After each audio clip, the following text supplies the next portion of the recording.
Well, good evening, everyone. It's Tuesday, August 19th, 2025 at 6 p.m. and call this Lacey City Council meeting to order.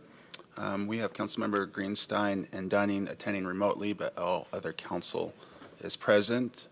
And if you're able, please rise for the Pledge of Allegiance. I pledge allegiance to the flag of the United States of America and to the republic for which it stands, one nation, under God, indivisible, with liberty and justice for all.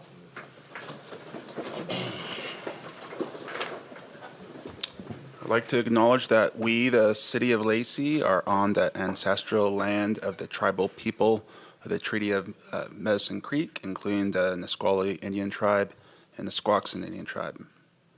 Can I get a motion to approve this evening's agenda and consent agenda items? Move to approve the agenda as published. Second. It's been moved and seconded. Is there any discussion? Seeing none, all in favor of that motion signify by saying aye. Aye. Aye. Is there anyone opposed? Then that motion unanimously carries, and we've approved today's agenda and consent agenda items. And first up on our approved agenda is our proclamation for Overdose Awareness Month. And we'll get started with Councilmember Dunning. City of Lacey official proclamation. Whereas International Overdose Awareness Day shares the message that overdose deaths occur in all communities and among people from every walk of life. And Whereas the City of Lacey stands beside and uplifts those who have lost loved ones to an overdose and those who have had a substance use disorder and are diligently working toward recovery.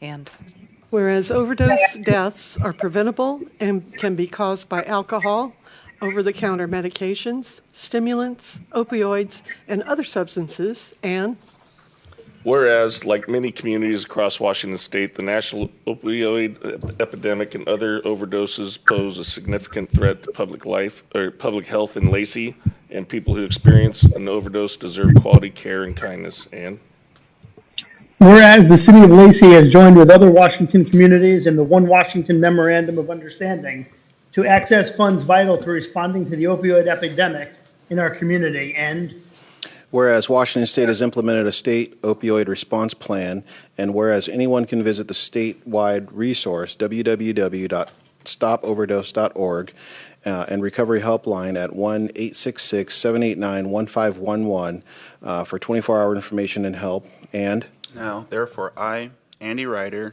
Mayor of the City of Lacey, on behalf of Lacey City Council, do hereby proclaim August 31st, 2025 as Overdose Awareness Month in the City of Lacey and encourage anyone whose life has been impacted by a substance use disorder to call the Washington Recovery Helpline at 1-866-789-1511.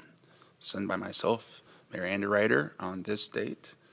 Do we have Katie to accept this?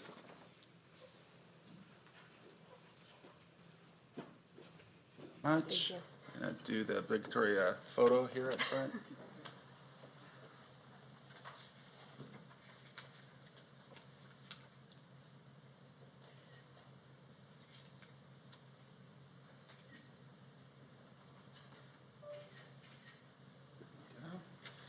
Here you go. Let's say a few words. Perfect, thank you. Katie Srozik, I'm the Opioid and Overdose Response Program Manager at Thurston County Public Health and Social Services. Overdose Awareness Day is really special to me, both personally and professionally.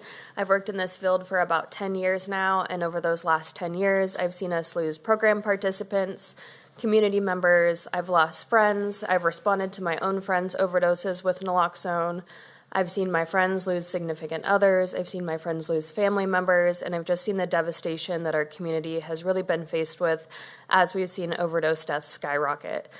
I think that one of the things that we forget to talk about is just the immense grief that comes with overdose deaths, both fatal and non-fatal overdoses. It's really hard to grieve family members and friends when they're still alive. When you lose the portion of them that you remember, maybe it's a parent, a loved one, a friend, it's really hard to see folks go through active addiction and active drug use. when we see folks go through overdose deaths and have the grief that's experienced with that, we see often that a lot of folks don't want to talk about it. There's still an incredible amount of stigma in our community where folks don't always want to talk about the loss that they've experienced, whether it's a friend, family member, or just a community member that they were close with, because they're judged for having that loss that's so severe when it is a drug overdose death. So we have International Overdose Awareness Day to recognize the grief that goes with overdose deaths, to hopefully reduce the stigma, and to give a platform for folks to talk about and remember the ones that have been lost to overdose deaths. We're doing our annual Overdose Awareness Day event at Heritage Park on Wednesday, August 27th. It's from 2 p.m. to 7 p.m. this year. We're not doing a resource fair like previous years. We're really focusing on memorializing folks who have been lost and building community around that, recognizing grief this year. So we'll have ways to memorialize through arts and crafts. We'll have naloxone training, free naloxone distribution, drug education, and things like that. And again, that's Wednesday, August 27th from 2 to 7. And I just want to say thank you to City of Lacey for once again doing this proclamation. I believe it's the 4th year in a row now. And it's really great just to have all of our jurisdictions here in Thurston County on board and recognizing that opioid response and overdose deaths are really a priority to focus on in our community. So thank you. Thank you. So next on our agenda is public comment. We didn't have anyone signed up for public comment or pre-register for public comment, but if anyone wishes to address the council now is your time. I guess, yes, you've signed up for public comment. Please come up and introduce yourself. Pardon my appearance. That's all right. Hi. You have 3 minutes. Please introduce yourself and let us know what you want. Hi, Mayor. I am Mrs. Corlanda Felicia Hayes-Bird. I have tried to reach out through letters and going to a lot of big people to deal with my unhousedness that is not related to drugs and all the other things that these programs for 3 years have had my information, and I have been ignored and abused for trying to get help. I don't know how to deal with it because I really don't think that you all are the right people, because I've been to several city meetings talking about how programs or something could be set and designed for people like myself who does not have the issues of the programs that has been out here for several years. And I have been trying to be a part of all of them, and I'm not a fit. Not instead, I'm still in my car. My car is breaking down. All my means are breaking down. And so I don't know who to talk to, because I even went to the governor around the time and was escorted out before I can get up and talk about it. But it's unfair for us that are United States citizens, that are law-abiding people, that are living well, doing well in our cars, while I'm hearing people trying to ban us from being in our car but don't have a place for us. So I'm hoping that the HUD and everyone else can open up those doors, that we can be able to have a place to live according to our income, because I do like to work and go to school, but been prevented too because I've been hacked for 20 years. Other than that, I've met a lot of you, but I just wanted to let you guys know your city staff people have really hurt my feelings and have made it very hard because they don't exercise great and excellent customer service that I'm used to at 59 years old. My unhousedness is due to me losing my husband.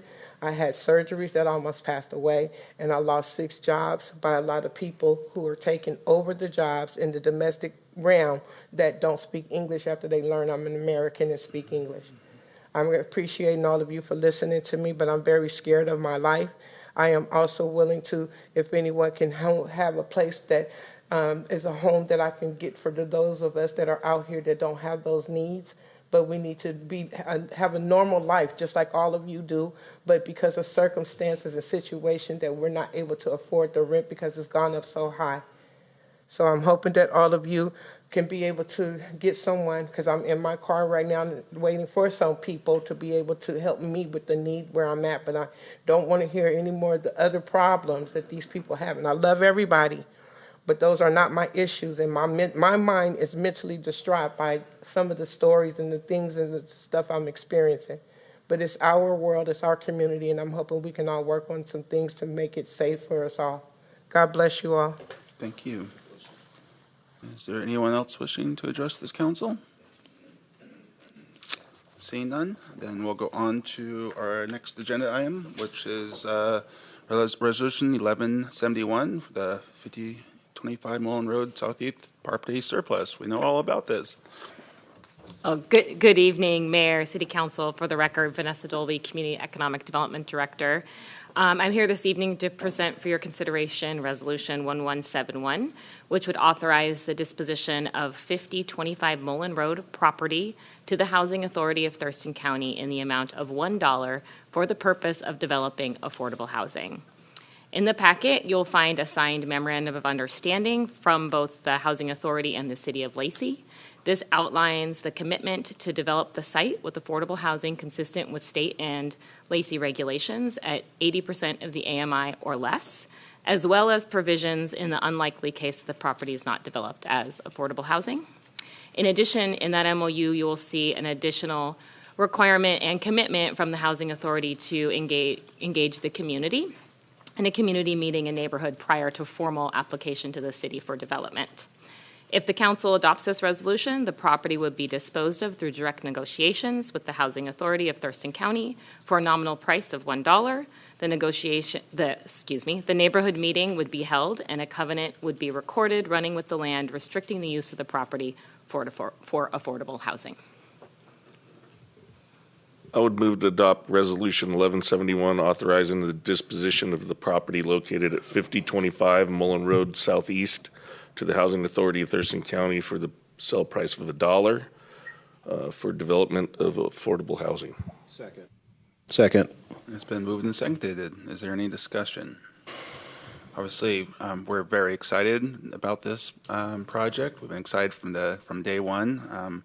This council really wants to thank everyone who's been involved with this, including Lot, who gave up and surplus the property, and I'd like to thank Councilmember Cox for representing us on with that as well. And now we're finally here at the point where we're seeing this come to fruition. And I am looking forward to having more affordable housing in Lacey. We definitely know it's an issue, especially older, senior housing. And I know this is what you're, this couple phases in this project, and we're looking forward for all of it to come online because it's desperately needed in our community. With that, is there any other discussion? It's been moved and seconded to adopt this resolution 1171, authorizing the disposition of the property on Mullen Road to the Housing Authority of Thurston County for the sale price of $1 for the development of affordable housing. All in favor of that motion signify by saying aye. Aye. Aye. Is there anyone opposed? And then that motion unanimously carries. Thank you. Thank you. And thank you, Vanessa, and thank you, staff, for all making this work. I know it's been about a lot of work, lots of steps, and doing all the due diligence from that was involved in this. But we finally got here, so now we're looking forward to seeing that property get developed. Okay, next up is ordinances 1681, the Business Licensing Code Amendment. Troy. Actually, Chelsea Arwood, our accounting manager, is going to present tonight. So, good evening, Mayor, Deputy Mayor, and Council. Chelsea Arwood, accounting manager in the Finance Department. I'm back tonight in hopes of finalizing LMC edits related to business licensing. At the work session last week, we discussed upcoming changes to the model ordinance as required by RCW. One of the changes impacts the dollar threshold in which out-of-city businesses are required to obtain a city business license. The new language also incorporates CPI increases to that threshold, which will occur every 4 years. Per the discussion, the ordinance has been drafted to set the threshold at $10,000 and includes the required CPI language. Staff recommends adoption of the ordinance as drafted. I would move that we adopt ordinance 1681, amending the minimum licensing threshold for out-of-city business specific in LMC 5.12.010. Second. It's been moved and seconded. Any discussion? We went through this I in went work through this. session. Yes. We all been through this, and Yeah. we felt comfortable with 10,000. Yeah, I mean, I appreciate that this is being addressed. Obviously, when you're a small business owner, you come and do business one time, where, do one project in a community and you don't do it again for another year, and you have to go through a bunch of hoops. It makes it very difficult. So I also will be supporting this amendment. So it's been moved and second to adopt this ordinance 1681, amending the minimum licensing thresholds for Alice City businesses.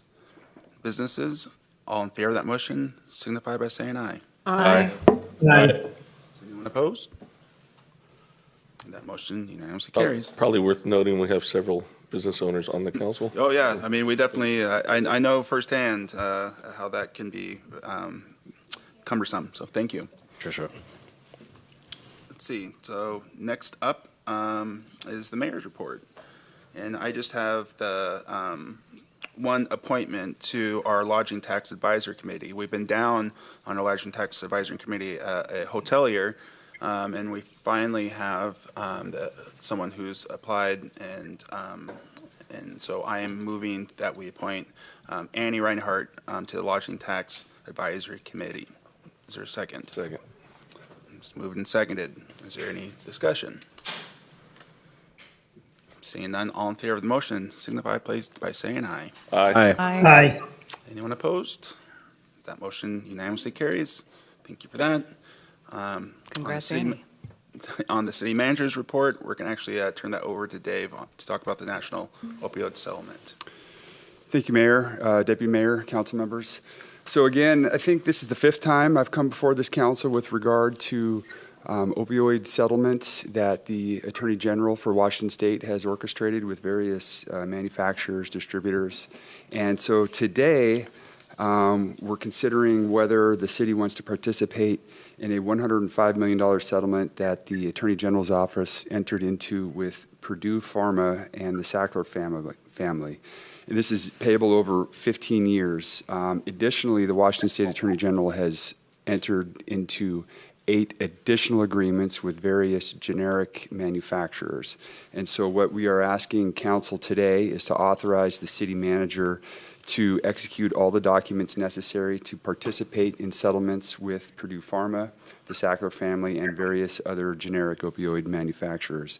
The conditions of the settlements are very similar. There's an allocation agreement that the city manager would need to sign that is the same as all the other allocation agreements for all of the other settlements.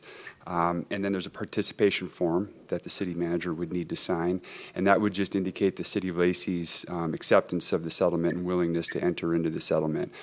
If all the cities in the state need to agree, or a percentage of them need to agree in order for the settlement to be effective, and that's always been the case with the previous ones. So, any questions? Otherwise, we'd be asking for a motion to authorize the city manager. First of all, is this your recommendation? This is my recommendation that the council. Okay. I'd move to authorize the city manager to execute all documents necessary to participate in the settlement with Purdue Pharma, Sackler family, and various other generic opioid manufacturers. I'll second.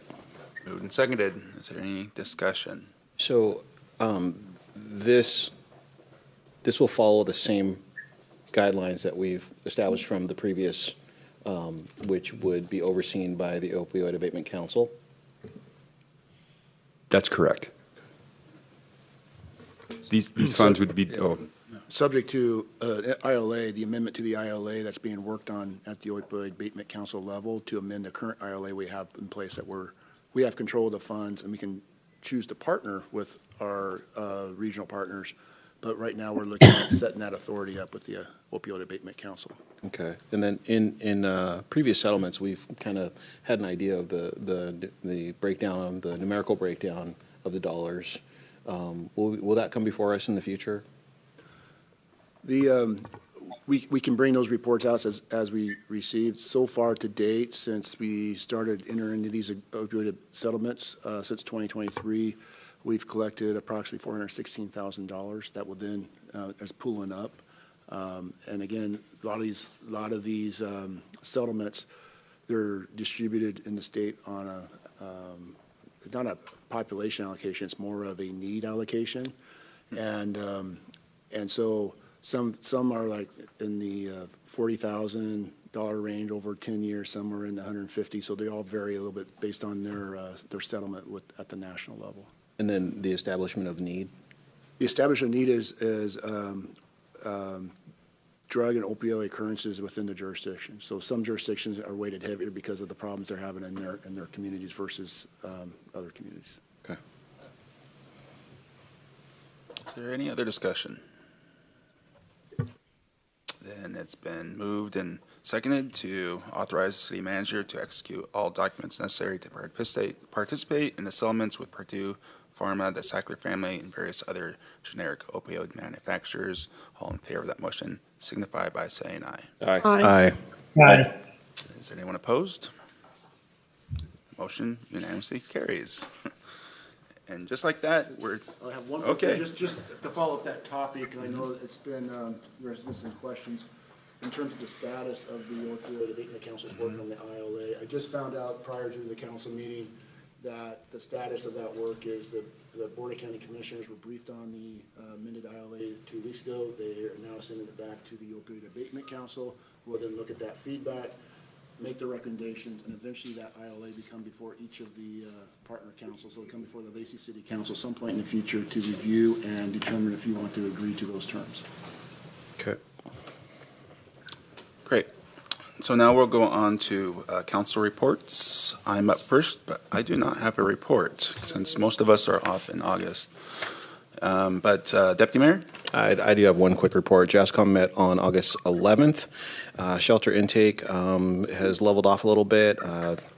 The numbers are still a little bit high in that 22% and for dog intake and 30% for most of the year. So Thurston County represents the highest intake at 62%, Olympia's 18%, Lacey's 15%, and Tumwater 6%. But positive outcomes are also up. Field calls are up 18%, which represents 44% for Thurston County, 25% for Olympia, 22% for Lacey, and 9% for Tumwater. July's intake was up 30% year over year, and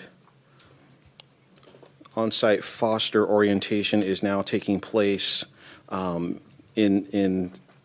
JASCOM location as opposed to online. So we have increased wellness exam and vet core capacity.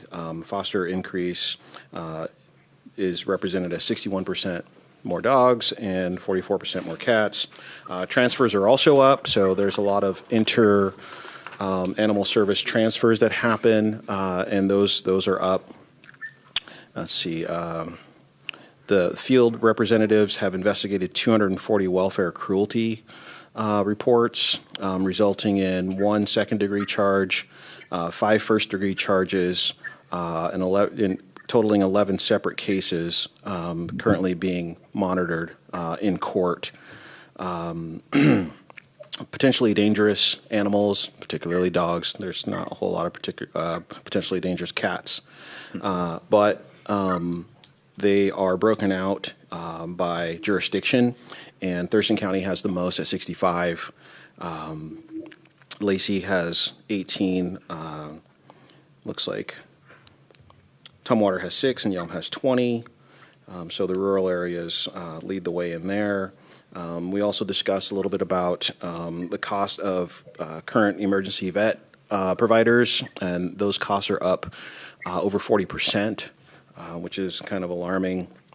But I think part of the reason is because bigger corporations have bought a lot of the vet clinics in the area and nationwide, and they have a kind of a pricing model that is across the board. So it just kind of makes it a little bit difficult and the cost of supplies are also up too.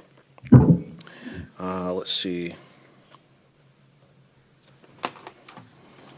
We did have an event in July, July 15th through the 19th. There were 76 adoptions, so those numbers are up.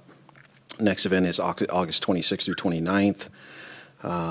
There was a wellness event for staff on site because seeing animals come through the shelter can be difficult for some of the staff. And so management put together a kind of a wellness event to, I don't know, let people talk about how they feel and stuff like that. So I thought it was pretty cool that she put that together.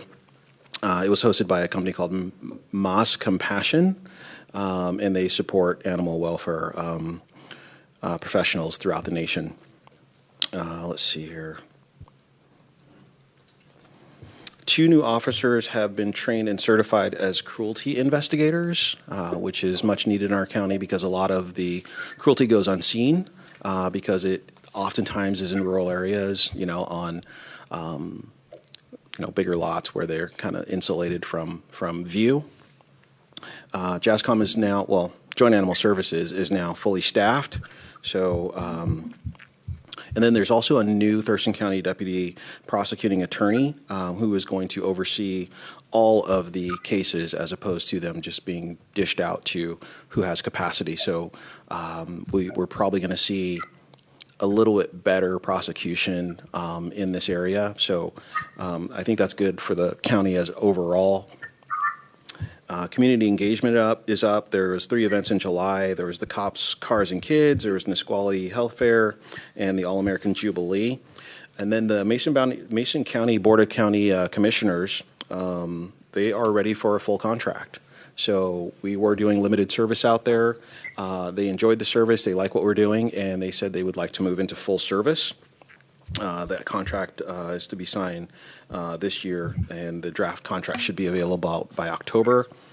And then also, I don't know if you guys remember, but I did report on what we call low-cost spay and neuter clinics, and we don't have one here in Thurston County. And fortunately, there are a couple entities who are looking at putting one together. So there's times when people can't afford, full price services, so they leave county to go do that. But in the future, hopefully in the near future, we will have those low-cost services here in Thurston County. And that is my report. Thank you. Councilmember Greenstein? I do not have a report tonight. Thanks. Could you put yourself on mute there too, Councilmember Greenstein? Thank you. Councilmember Stedman? No report. Councilmember Cox? Okay, 2 short ones. Intercity Transit met on August the 6th. We adopted the 2025-2030 Transit Development Plan. We also adopted the September 2025 Major Service Change Summary and Equity Analysis.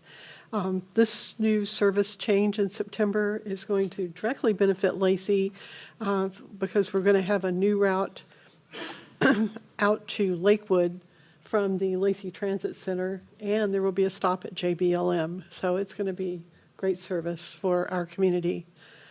Also just wanted to report, I attended the Transit Appreciation Day held at Intercity Transit on August 13th.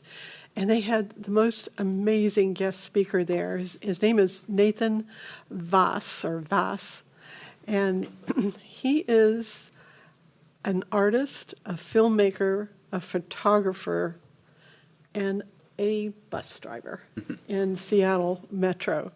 And he is all about building community. And I would love to see him get a wider audience here in Thurston County because what he has to say is just dynamite, really, really powerful stuff. And then LOT, the Lacey, Olympia, Tumwater, Thurston County Clean Water Alliance, met on August 13th. We reviewed a plan for formalizing and updating the board's financial related policies. It's basically a lot of cleanup of those. We also received an update on the education program that LOT has through its WET Science Center. We approved an interlocal agreement with Lacey for the Class A+ Reclaimed Water Demonstration Project. This is treating water to drinking water standards, and it's going to be kind of unrolled out in September. We approved the sale of Deschutes Valley properties to the city of Tumwater. And as the fun part, we recognize the Olympia Woodworkers Guild, who volunteered to build these beautiful, small, toy-sized wooden boats for families to use over at the East Bay Public Plaza stream. And they're not just like little flat boats with a toothpick and a paper sail. These are remarkable, very colorful things. So we got to meet a couple of their representatives there and pose for pictures with these little boats, and it was quite fun. That's my report. Thank you. Councilmember Vasquez. One report. I was not able to attend the Thirst and Climate Mitigation Collaborative meeting that happened on July 28th, but Lindsay Fields from staff was kind enough to report back out on what happened. So a couple things that happened at that TCMC meeting. We should be expecting the annual request for funding for the TCMC to come to jurisdiction soon, on the order of about $106,000 for each partner. The costs are divided up equally among the 4 members of the TCMC, so from my perspective, that's great for us, but it is divided equally, 25% cost for each of the member jurisdictions. The regional initiative for 2026 was actually something identified this year that they didn't have the bandwidth to be able to tackle, but they plan to focus on it in 2026, and that is doing a gap analysis of jurisdictional plans and policies to identify ways to reduce greenhouse gas emissions in the transportation sector, because that is one of our largest emitting sources. So just taking a look at the different ways in which we might be able to reduce vehicle miles traveled, for instance, or in other ways emit less carbon through our transportation practices. So expect more information on that. There was also just some administrative updates. They're going to be doing a review and update of the Thirst and Climate Mitigation Plan every 3 years, sort of an admin update, and then every 6 years there will be a full review and update to that plan. They're also going to do a full greenhouse gas emissions inventory, which is kind of a big deal, and it's very involved, every 3 years. But for the years in between, they'll do a dash inventory, which is a little bit of a lighter lift. So we'll still be keeping track of our greenhouse gas emissions on the off years, but we won't do as comprehensive an analysis on the off years. And that was the highlights on the TCMC meeting. Ask Lindsay if you have any questions. And Councilmember Dunning? I have a few reports here. Solid waste met on the 7th of August. As I've talked about before, the proposed rate increase went to the Board of County Commissioners and now is going on to public outreach and a public hearing. So that'll be later on this year. They were also, Solid Waste Division was awarded by the National Association of Counties as best in category for one of their volunteer programs. So they have quite a few volunteer programs, and they're going to be presented that in Philadelphia this year. So that was really good. One of them, they have a litter cleanup program that they got an additional grant to extend through 2027. And then the work was just went through a renovation for their lighting, which should have an estimated about $6,500 savings just in electricity costs over the year. And then Orca met on the 13th. A really interesting conversation that didn't really apply to us in Lacey, but just kind of a status on where the different municipalities are at in our state, as we had a really long discussion about a potential burn pit permitting program. That wouldn't apply to Lacey because we already have our own burn ban in place, but it kind of revolved around just a $10 fee, which would be either mandatory or voluntary, and we had a lot of discussion on that, and the counties were really, the ones that it would actually affect were really hesitant to move forward with it with the economic conditions, and then that just being one more, even though it's $10, one more thing added on to people's plate. And so they wanted to bring it back to their municipalities before we move forward with it. And I supported that because Lacey, we already have our standards in place, so I didn't think it was kind of on us to impose our standards on them. So that's gonna come back to vote in October. So I'll have more information on how that went later on. And then they did a regional focus on Grays Harbor, who's seen a 500% increase in exports, which most of that's coming by rail through the Midwest. And a big one, they had a $200 million investment from a soybean company who's going to be expanding their area quite a bit. So just to shows what kind of expansion in business can happen rather rapidly given the right circumstances. And then the VCB met today, kind of an introduction to Michael Day, the new VCB CEO. And then we had a few new board members that we reviewed. Yen Huyn is going to be Olympia's representative.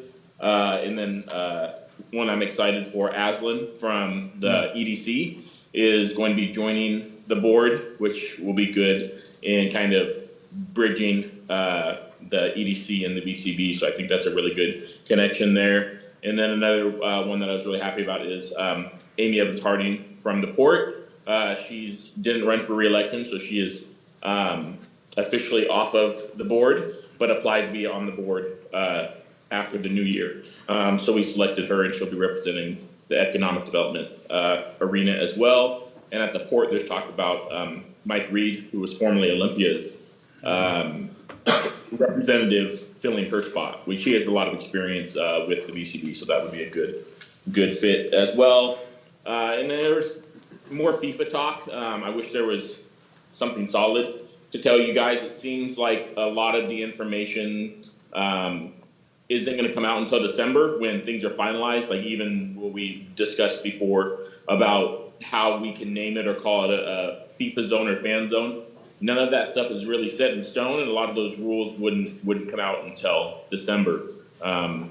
So we're not really quite sure, as you guys know, how to process that information and move forward. So that's my reports. Thank you. And just to give a heads up to the council, there's going to be a meeting tomorrow at 12:30. They're pulling the jurisdictions, the leadership of the jurisdictions again to talk about the fan zone and the next steps, and if we're going to be able to step up and come up with the dollars to make it happen. And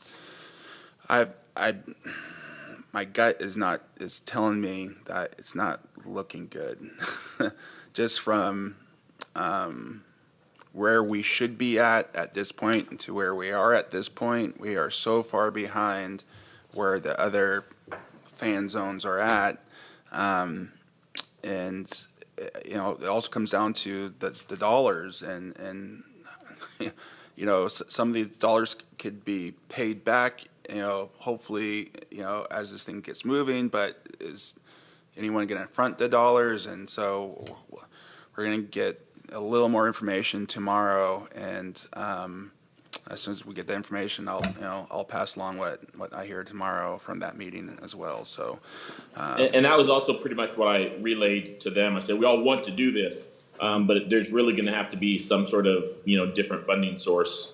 It seems like from the cities and municipalities. Also, one thing I forgot is that the VCB is coming to a work session. I think it's the next one, but Rick could correct me on that if it's the one after that. It is the next work session. Yeah, it's the next work session.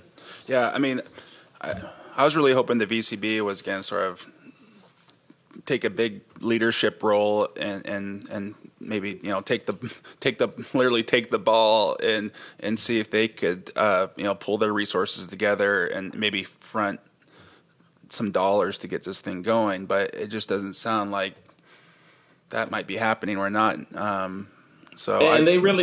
had a really long talk about this, and I emphasized the budget thing many times and finding a resource, and they still wanted to have that discussion. So maybe between the meeting you're having and then us talking to VC, maybe there is a route to do that, but I think we need to get those sort of plans in place, obviously, to make us all feel comfortable rather quickly. Okay, yeah, I do too, and I'll check tomorrow to see if Michael has been invited to this meeting. Hopefully he has. Hopefully he'll be on the meeting tomorrow, but I'm not sure.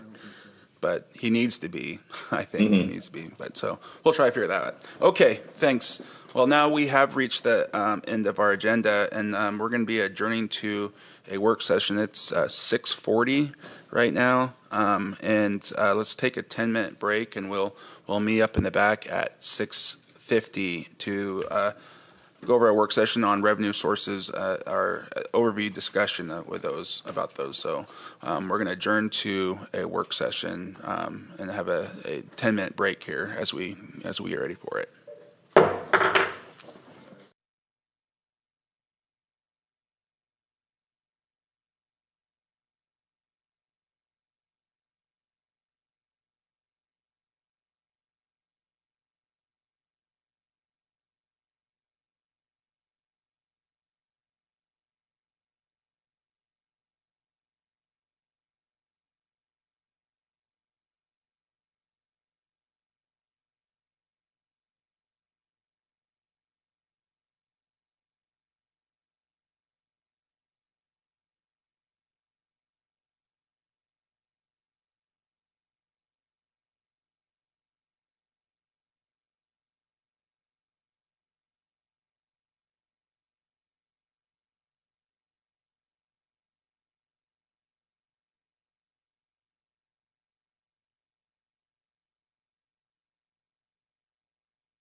Okay, it's 6:50, and I'm gonna call this work session to order.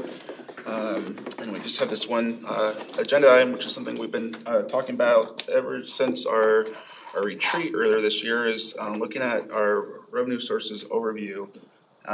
So I'm gonna turn it over to the city manager to sort of kick this off, and then Shannon's gonna take it from there. Yeah. So before Shannon goes into the formal presentation, I just wanted to set things up a little bit. As the mayor said, this conversation tonight really began with the council retreat back in January of this year. Of course, as the council aware, as the council adopted the budget for 2025 in December, we had a gap of about $1.7 million that we used to address through strategic reserves. That set up the conversation at the retreat to start looking at the city's long-term financial sustainability and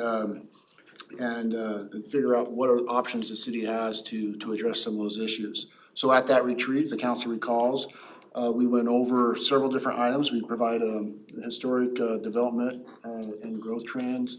Also looked at the historic revenue and expenditures, talked about staffing issues, and then also looked at our capital facility needs, things such as the Shop and Operations Center or City Hall, Animal Services, the museum. Then also some of our future obligations that we knew were coming online, things such as the maintenance and operation of the police station that's almost complete, as well as Cuyo Park Phase 1A. So we have all these different pieces coming together that are pressures on the city budget in current year as well as projecting out. Also, we took a look at those what that financial outlook looks over time. We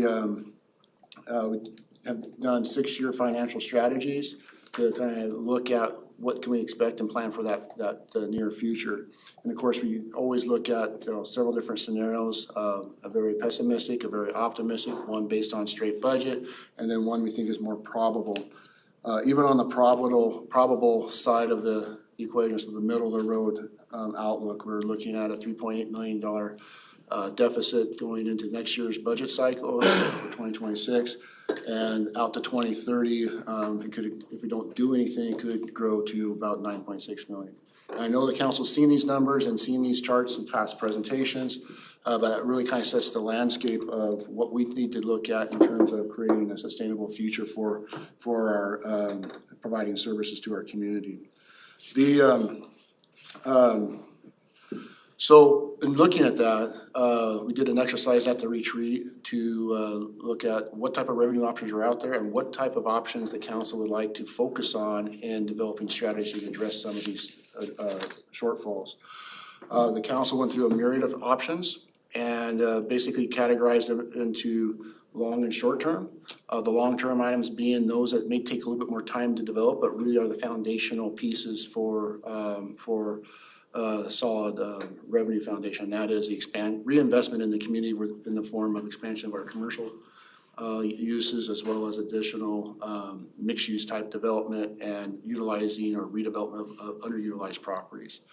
Of course, as we know, as you start putting in economic initiatives, those can take a little bit more time to realize, because you not only have to have the city efforts to try to encourage that, but you also have to have market conditions that are right or correct at the right time, and you also have to have that private property owner or developer interest to realize that investment. So again, we already brought to council this last spring. The Community Economic Development team, led by Vanessa, has kind of talked about some of those economic development strategies, and we're currently in the process to create a 5-year economic development plan to also look at how we can strategic city resources to encourage that investment in the private sector.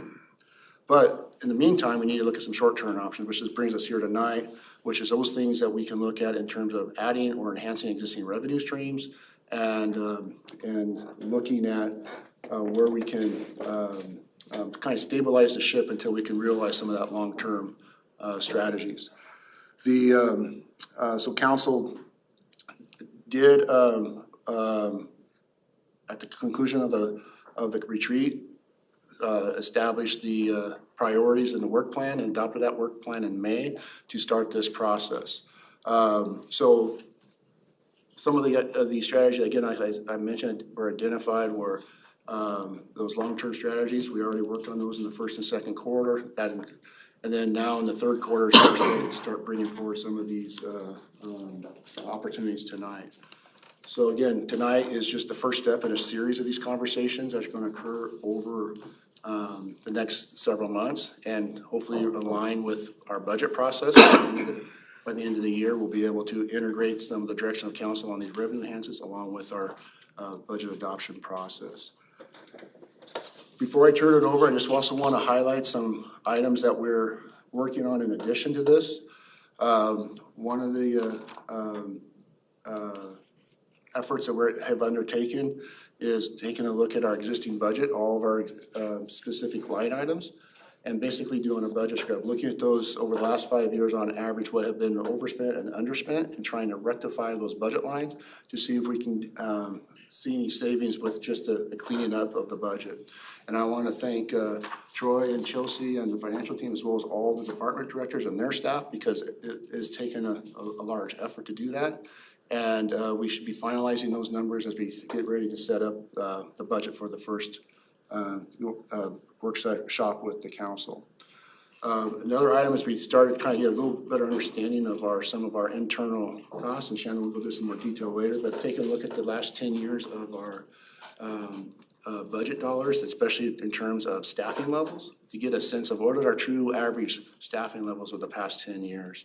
And so looking at that really comes aligned with we're about 95% or 94% on average in staffing over the last 10 years. But if you take out the pandemic years where we had a drop in that staffing level, it really comes out to about 97%. So we're getting better information so we can create, again, fold into these strategies long term. So with that quick overview, tonight is just an opportunity to go through the first 4 of these additional revenue strategies, looking at technology fees, looking at public records fees, then looking at franchise fees as well as the gambling tax. And the idea is to put this for council, start talking about it, and get some direction from council if you want us to proceed exploring these items further and bring them forward for any particular action or strategy that have a more formal review. And I do want to thank Shannon for leading this effort and all the folks that put together this information. It's taken a definite team approach between Shannon and all the department directors and their staff, and Anna here tonight, as well as Vanessa and her team on the technology fees. So again, this is a organizational-wide look at this effort and lift to bring this information to council. So with that, I'll turn it over to Shannon to go over in more detail some of this information and start the conversation with council. Well, thank you. Good evening, Mayor, Deputy Mayor, and council members. I'm glad to be here, and I do just want to reiterate what the city manager was talking about. Of this really takes a lot of people across the organization, and I know there's a document in front of you. The digital copy is now available online, so anybody can access it, so you can take a look through it there as well. But if you just look at the third page of the document, you'll see a long list of folks who are involved in this process, and I'm actually going to call them up periodically through the evening to be the subject matter experts, because they know what they're talking about when they dive deep into these conversations. So if you do have any questions and want to dial in, they'll be helpful there. We're also just going to recap some of what the city manager already reviewed, but I just want to start off by saying that our purpose here tonight is really only to pass on information only, and that's the same purpose with the document that you have in front of you. Right now, that document is filled out with an executive summary that kind of summarizes, how we got here, some of the information we'll go over tonight, and then it talks about the 4 options we'll review. There are an additional 4 options that are coming for later review, and so we're going to be working on those materials to get them out and supplement the materials you have currently, so you have a full picture as we continue this conversation. But the idea is really that there isn't any specific recommendations that you'll find in here. We're not necessarily going to do any recommendations tonight, but what we want to do is we want to provide a technical resource that you can take a look through tonight and through the next couple of weeks, months, as we continue these conversations to help support informed policy deliberation. There are a couple of times where we may highlight where things may have some challenges, and we just want to make sure that we're providing a full picture and making the council aware of it. So the city manager already reviewed this, but you all were in a retreat back in January, and part of that was determining the council priorities for 2025 and exploring those financial strategies, including looking at local economic trends and development, kind of figuring out what are the obligations of the city now and in the future, what are our historic revenues and expenditures, and then taking a look at that 6-year model. And we'll briefly go over all of this, and if you have any questions, please stop me, but I'm just going to provide a high-level overview. As part of that process, the City Council identified potential short and long-term strategies that you all wanted staff to take a deeper dive into and bring that information back to you all, and that's part of what we're starting here tonight. And all of this was summarized and adopted by you all with the 2025 work plan, including the revenue review timeline. And so I've just put this up here that we're on track to be looking at the revenues and options and exploring them that were identified, and we'll continue to do that, like I said, over the next couple of months. Rick already mentioned this, but kind of setting the stage of why we are here is, again, back in the 2025 budget, there was $1.7 million in one-time general fund reserves used to fund ongoing operations. And part of the budget message was that we need to look for more sustainable financial planning in the future, and that 2025 was going to be taking a look and a deep dive through this process. I do want to highlight that what the city is going through this process is not unique. Certainly there are unique elements to each jurisdiction, but there are lots of jurisdictions across Washington state that are going through very similar exercises and conversations. I've just highlighted a couple here with the city of Sammamish and the city of Tukwila, who have provided similar reports to the ones that you're going to be seeing here tonight. And why are we seeing this across Washington state? I think it's really important just to highlight what's going on. The big issue is really that there is a structural issue. Property tax and sales tax have not kept pace with inflation. At the same time, we've seen rising costs, whether it's inflation or labor costs, et cetera. We also are seeing a lot of aging infrastructure coming, from the 60s to the 80s to the early aughts that are coming due for updates. I'll use the example, our police station is a really good example of that. And we're also experiencing more and more over the last couple of decades of unfunded state mandates. So, getting additional duties as assigned by the state legislature that we have to implement. And then finally, just different community expectations of what are services that local governments provide. And so all of these factors are kind of highlighting what our problem statement is, and that is that expenditures are outpacing revenues.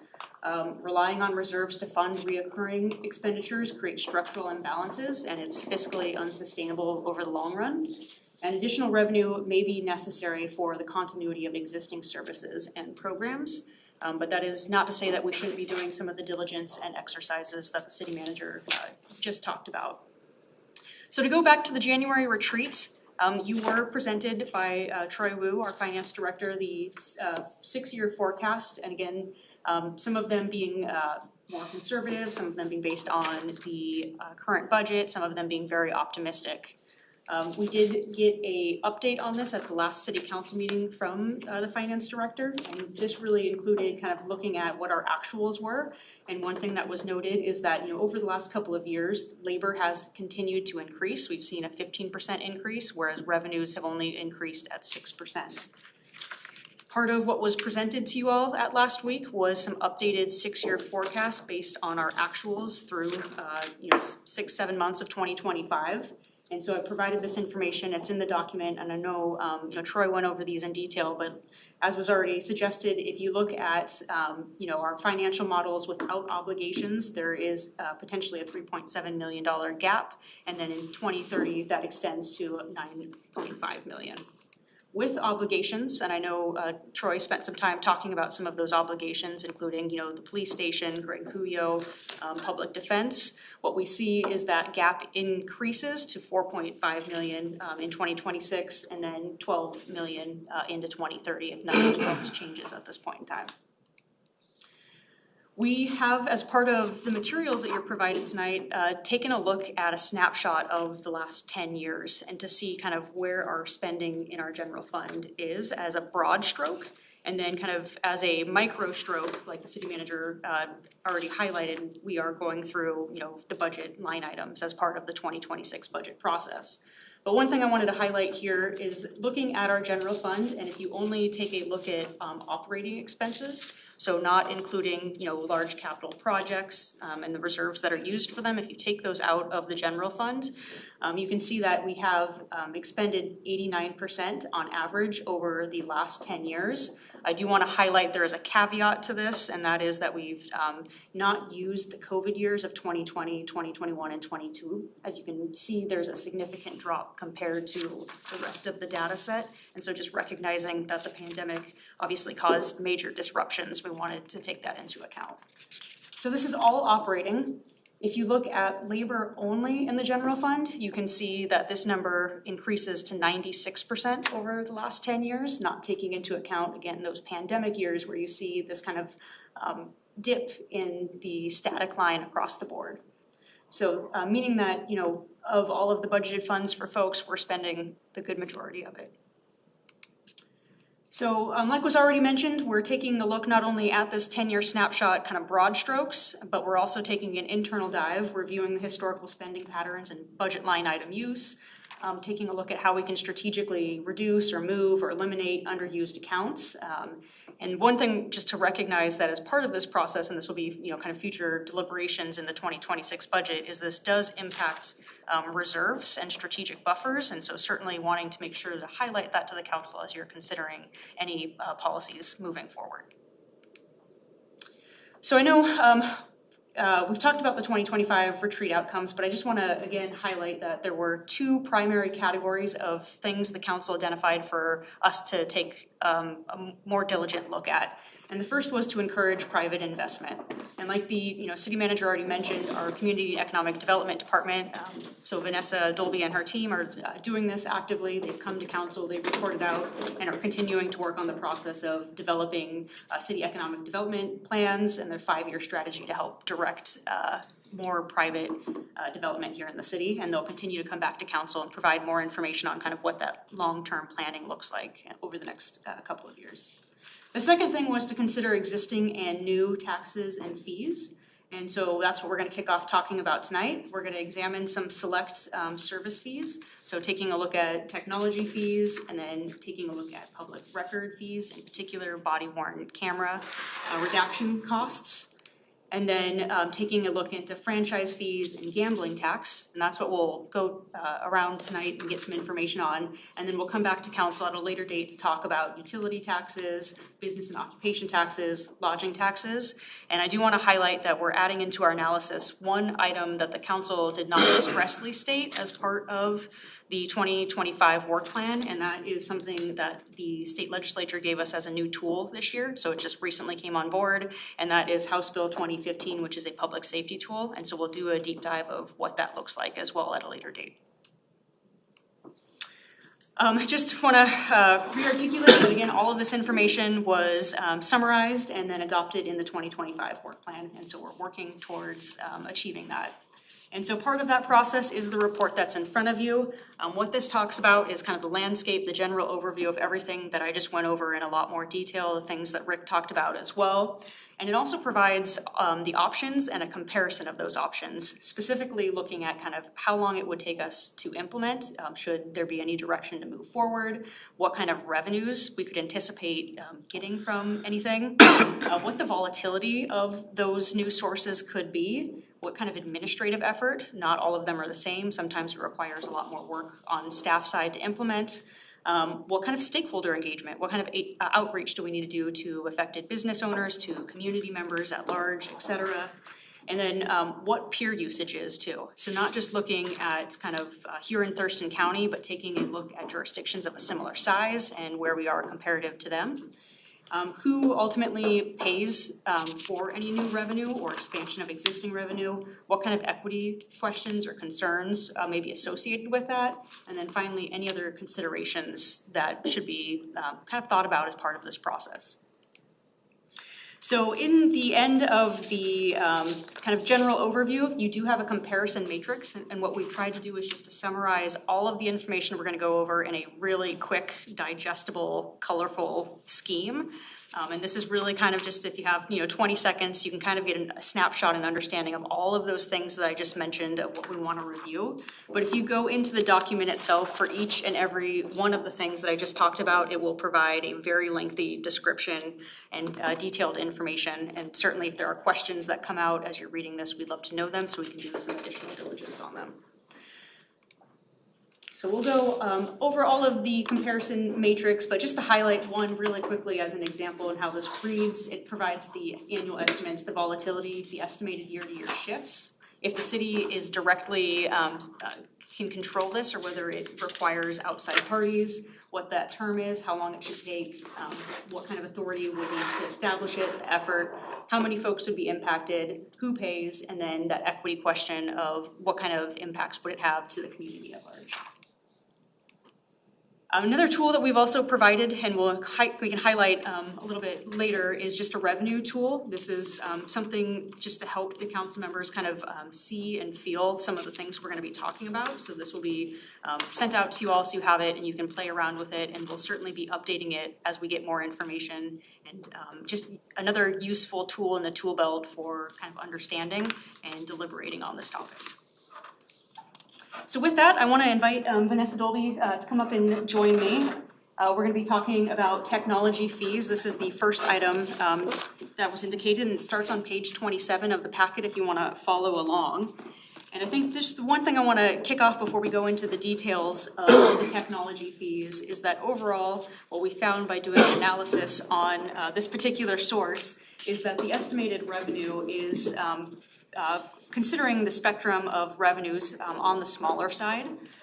It's also something that has a fairly high volatility because it's based on permitting activities. And so we know, taking a look at past years, that this can kind of go up and down depending on the greater economy, as well as other environmental stimuluses. It is something that the city can control, and we believe we can do it in a short term. It would really require councilmanic action for us to take a little bit more of a deeper dive into, and then to establish the administrative effort would be pretty minimal. The stakeholder itself, we would have a focused stakeholder outreach and engagement, meaning that we can do some broad engagement, but we also can do some engagement at our counters. We can do some engagement with some of the folks that we see frequently with activities here in the city, and try to provide more information, get some feedback through that direction. Who pays? Ultimately, it is the applicants who are coming in for permits, and we've identified this as being more of a proportional when we talk about equity, meaning that people are coming in for permits, and regardless of the permit, it's based on a percentage, and so you're paying a fair amount. However, I do want to highlight that obviously low to moderate income folks, this impact would be felt more heavily than other folks. So technology fees, just to provide a background, are also known as a technology surcharge. They are typically collected as a percentage of the permit fee, like I just mentioned, and the purpose really is to provide the necessary funds to maintain the technology-dependent service levels required by community development services. So what we know is over the last, I would say, probably 40 years is, I think, a fair statement. We've seen an increase in technology in our services here at the city, and it is likely that we will only see a continued increase in the need for technology, and part of that is to help provide better services. So some of the benefits that I know Vanessa can speak more to is that we're providing more efficient services for our developers and our community members. Whether it's decreasing kind of the time it takes to get a permit or increasing the access, having tools like Track It where you can apply in various locations and get real-time updates, and also have an interactive feature. It provides easier access to over-the-counter and small permits. It also provides you more accurate information. So if you are looking for a permit, you can put the best information forward as part of your permit packet. It creates internal consistency when you have a common tool that you can use. It streamlines workflows, it reduces paper use. It also gets us better data so that we can make better informed decisions. And then, like I mentioned, there are state requirements that are coming down the pike frequently, and that we need to be prepared, and that this often requires technology tools. Vanessa, is there anything you would add as part of that? Oh, I think you summarized it excellent. Fantastic, great. So when we were looking at these technology fees, we did find that there was a study that was done by the city of Spokane recently by the FCS group. And so you can take a look at some of the study was focused on technology fees, and what they noticed was they did an environmental scan of cities in Washington and whether or not they had these fees, and if they had these fees, what did they look like? And so what you can see up here is the graph that they created. You can see fees range anywhere from 2.5% to 15%, with the average fees being somewhere between 3 and 5%. You can see a couple of outliers when you're looking at this. Some of the technologies that we have seen increase over time, I'm actually going to turn it over. Vanessa, do you want to talk to some of these technologies? Sure, I can. Do you want me to hit your bullets there? Perfect. And of course, I didn't practice this, so let me fumble through it. But so convenient submission. So by way of example, this is the ability to apply online for mechanical, plumbing, electrical permit, which is a typical over-the-counter permit. So folks don't have to create paper plan sets, walk into the counter, drop them off, wait for us to process and push them through, and then pick up their permit from the city. They can literally do it out from the job site. And there you go. Now they have their plumbing permit, and they can, put in their fixtures and call in their inspection. Traffic permit applications. So this is online applications, kind of the similar to the convenient submission. It's in the same ballpark. And then efficient workflows. So trying not to keep this too complex, but first of all, the permit system itself allows us to route to internal departments digitally versus the old way of doing things, which was really honestly a folder with people's names on the front. You checked off their names and passed it to the next desk. But beyond that, we also have programs such as Bluebeam, which is basically kind of like Adobe, if you're familiar with Adobe, but it's a PDF reader program that allows for concurrent review of land use applications, building permit applications, where each department and reviewer can review those things in real time at the same time. So it streamlines that review process. It's not going from one desk and then to the next desk and then to the next desk. It allows everybody to do it all at the same time. And one of the other benefits is, let's say I'm looking at it, I can see the comment that somebody else puts in there. We can see if they maybe conflict, and we can go have a conversation, and we can make sure that the applicant has good information when we actually send those comments back to them, so they don't get something that has two different comments on it, and they're like, well, I don't know how to deal with this because two different departments are two different departments are saying two different things. So we can kind of work some of those kinks out before it goes out to the community. There's Bluebeam. Look at you go. All right. And then tablets in the field. This one is fun. Our inspectors have, now that we have digital applications, right? So we have to have the digital application materials, but we have it in the system. So when the inspectors are in the field, it really can help do a number of things. One is, if there's a question about what's going on, like, wait a second, was that foundation supposed to be like that? They can access the plan sets. They can access the permit itself. They can read the details about the permit right there on the site. They don't have to try to find paper plan sets on site or come back to City Hall, pull out some paper plan sets, take a look at them, and then maybe go back out to the site the next day or the following day. Yes. So when we pick up these new software programs and we implement them and we cover the cost to install them and do all the different things, we don't really change our fee structure. We haven't when we do that up to this point. Because like when we did the EV chargers out at the rack, we kind of had to figure out, like, okay, how are we going to pay this cost? In addition to that, how are we going to have replacement at the end of this life cycle of these chargers? But when it comes to this stuff, we didn't make any adjustments for any of these costs. That's correct. Okay. And to onboard this new system, we had to go find reserves. Council approved those reserves to onboard it, and then it's a process. But yeah, we didn't add in that cost to be able to maintain and replace it. Okay. And the reason why, because I'm thinking about the new B&O software that we're going to be plugging in, and if I remember, the cost was somewhere around 110. Right now, that's where a placeholder is, and yeah, so placeholder dollars. You find you want the budget process, but that's another piece. One of the things historically with our technology is we would put on more technology, but we wouldn't have a mechanism to upgrade and replace it and maintain it over time. And so now as we add more technology to our systems, we need to keep that in mind to how we're going to, because everything's going to have upgrades and replacement and eventually over time, how do we recover that cost so we can be in position to do so. Yeah, because we just never amortized any of it. Right. And I think that's a perfect comment for just wanting to iterate that these would be restricted funds so that they could only be used Yep. for development services and technologies. So things like the technologies that we're talking about now, but also for replacements and enhancements in the future. So they would be restricted funds. And that's based off these type of fees. It's pretty clear in state law that you have to use them for the services you're charging for. Is there any technology out there that you wish we had, but we just can't afford it? Yeah, I mean, this is an honest question. No, absolutely. There's all sorts of amazing technology Yeah. out there, but it takes time and money. Because this council, really did give the city manager some direction on like, we need to keep up with technology and find more efficiencies.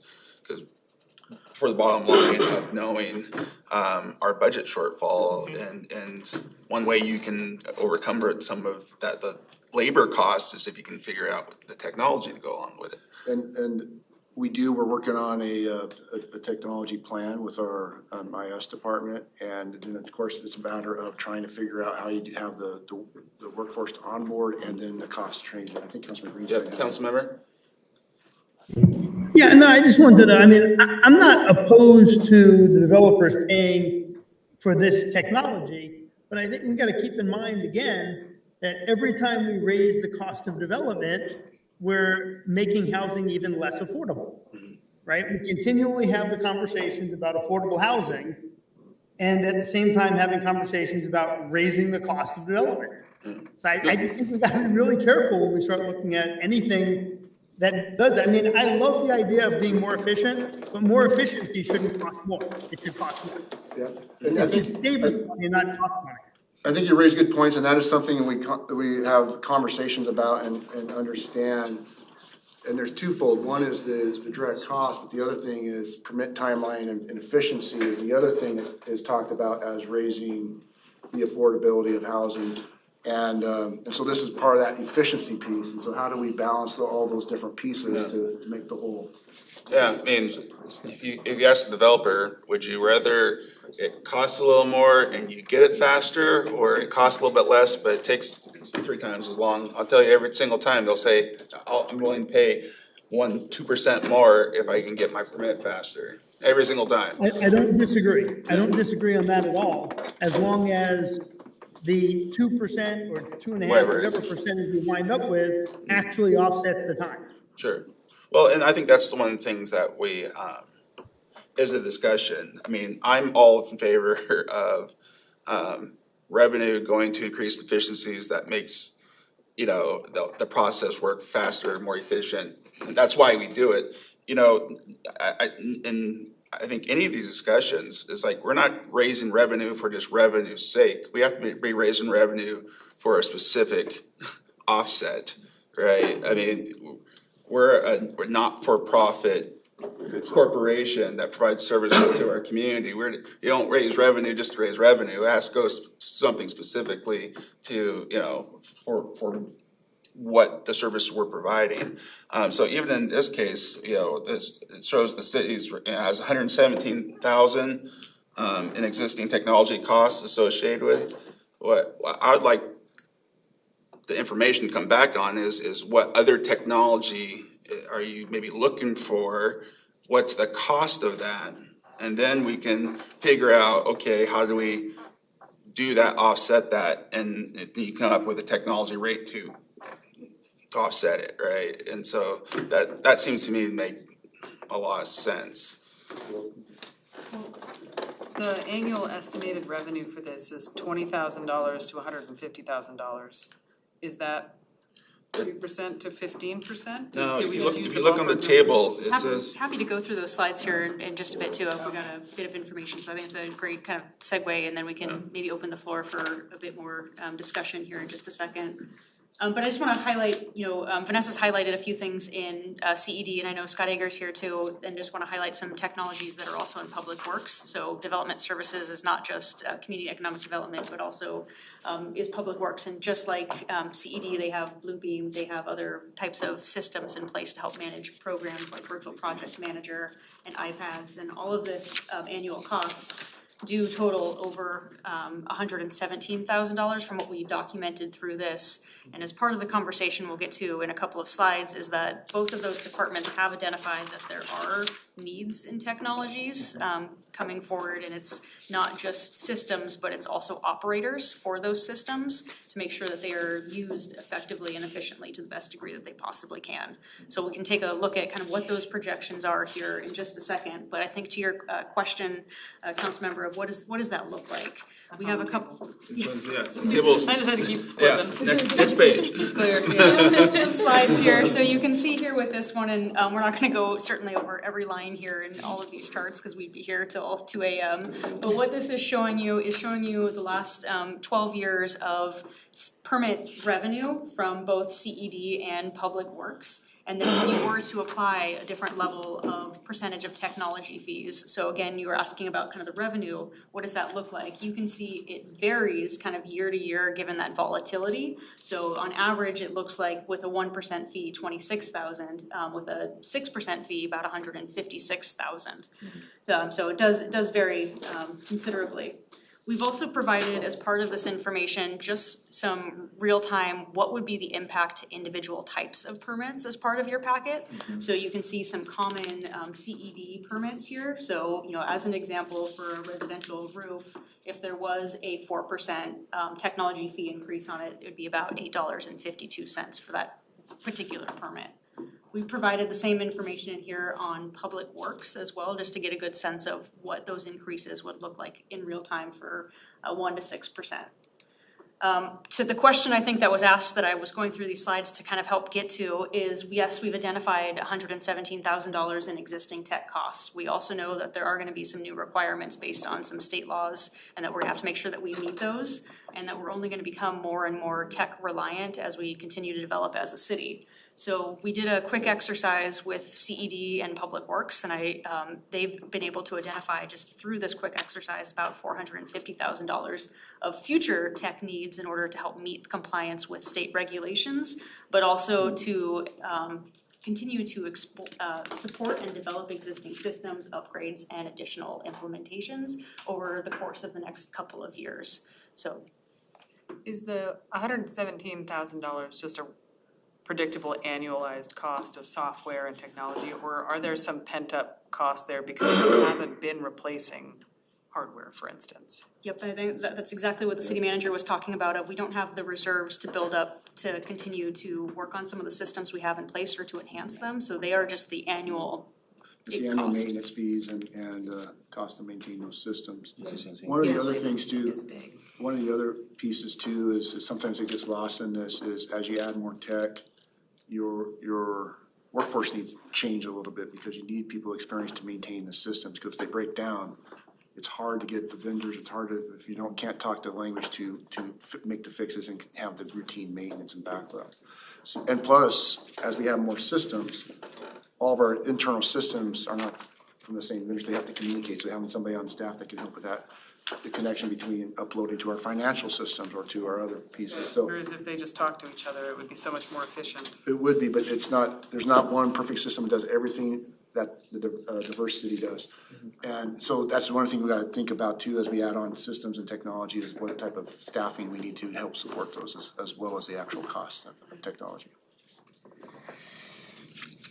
So as we, look at these costs and future costs, it just kind of dawns on me, and so far, these costs have been, since they have not been passed on to whoever is using the end user, then they've been absorbed by the taxpayer.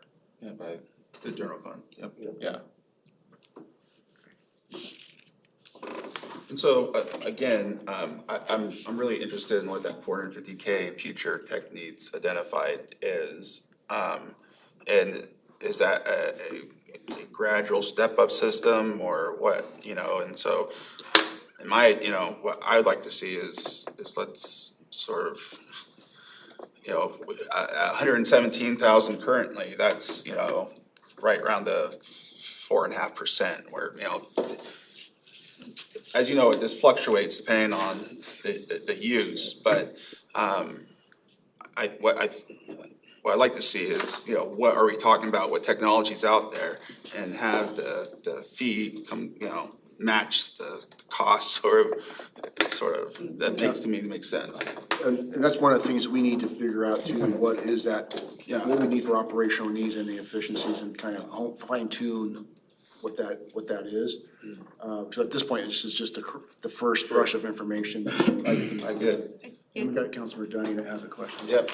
Nick? Yeah, just real quick, on this, is the 117, that's the yearly cost? That is correct. Okay, and then the 450, that wouldn't be a yearly, that's just identified needs in the future? Correct. And then is there a breakdown of what, 2% or 2.5% versus 5% would look like potentially? Yeah, it's in the packet. It's on the table 1B. Yeah, I emailed, you should have it in electronic copy, so. So maybe just It'll be on page 31, or maybe, I'm sorry, Vanessa, you want to clarify that? Well, I did want to provide a little color to the 117 and the 450. So the 117 is today. And as we previously talked about, there's inflation costs, there's those types of things. By way of example, in that 450, our track it system has a 3% increase in cost per year.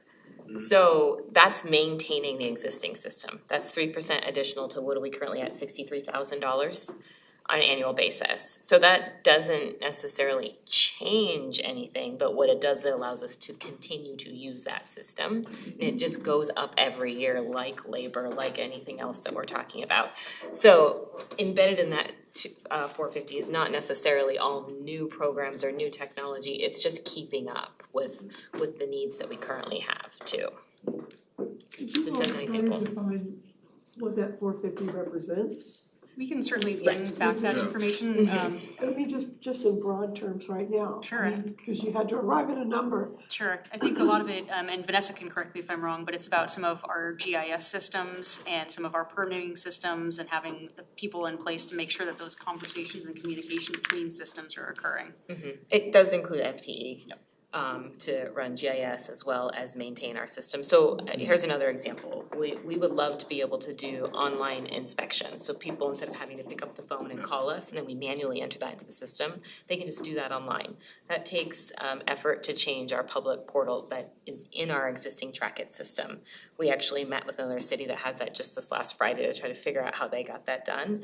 But currently, because we don't have a staff member that does that in-house, we have to get a contract with track it to be able to move that forwards, which costs additional dollars, right? So there's just another example of an efficiency we could have if we had the revenue source to do so. So again, I think a strategic look at what those future costs are, then we can come back and maybe, take a look at then what the corresponding, rate could be, and then we'll, have the conversation from there. We've never been necessarily talking about 100% recovery and this stuff, and I'm not sure if I'm even for 100% recovery on this, but I think we can have a logical, outlook on what technology we need, what that 450, what that really looks like, and be strategic on a recommendation to help make the technology happen. That's agreeable. Right there? Yeah. So this is just, again, for future discussion, but just trying to give you guys direction. Yeah, and I think certainly heard that, and we'll come back with some more information to present to the council. I do just want to highlight, Councilmember Dunning, to answer the question. So about every 0.5% would be about $12,500. So you can kind of increase that. But I also just want to recognize, I think it's important to, as part of this conversation, we're talking about what's existing and then what are needs, but we're also talking about this in the backdrop of us trying to take a look at, revenue sources for the existing kind of budget deficit. And so not losing track of the fact that, again, when we're looking at this as a potential, revenue source, there are existing and ongoing needs just to kind of meet, kind of the baseline. And it's not necessarily going to be a tool that makes a significant impact on offsetting the structural imbalance that we have at this point. Did you mean a 0.5 point per invoice that we've issued historically? Yeah, so that number was taken based off of the last 10 years, and then we averaged it out. to create kind of what it would look like for each 0.5% for a technology fee. So if it was, 0.5%, it'd be that 12,500. If it was a full 1%, it'd be the 2,500. 25,000. Thank you. So going up to 6% is 150. It's useful, even if we can identify, $130,000 or $150,000 a year to defray the costs of technology, because we know we've got $1 million in new need, right? We've got the rack, we've got the police station, we've got Greg Cuyo Park. So if we find money to cover the tech, that's general fund monies that are being freed up to cover some of those anticipated increases in costs. Well, and that's, I think, a bigger picture conversation that we're gonna continue to have is, all the pressure on the general fund and what, how are we gonna overcome some of that pressure? And so, because most of our services are, obviously come from the general fund, so, that's, that's one way of looking at it. The other way of looking at it is let's this is gonna be a restricted fund, and so, I think it just makes sense. Councilmember Dunning has his hand raised. Councilmember? Yeah, just one more quick clarifying question. I'm sorry, I'm bouncing between a small phone with all the writing and the screen for this. But the 117, is that dependent upon how many permits we're getting? So would that go up or down, kind of line along with the percentage that we're getting? So would they kind of match, or does that make sense? So the 117,000 is just the existing cost today. I think maybe part of the question was if you saw a significant increase, would there be maybe an increase in costs associated with that? But I would just say that for right now, what we know is this is what we pay every year, regardless of permit volume. Yep. Okay, that's not if it's a static fee or if it was based on volume. Yeah, it's more of a static cost with assumed inflation in the future.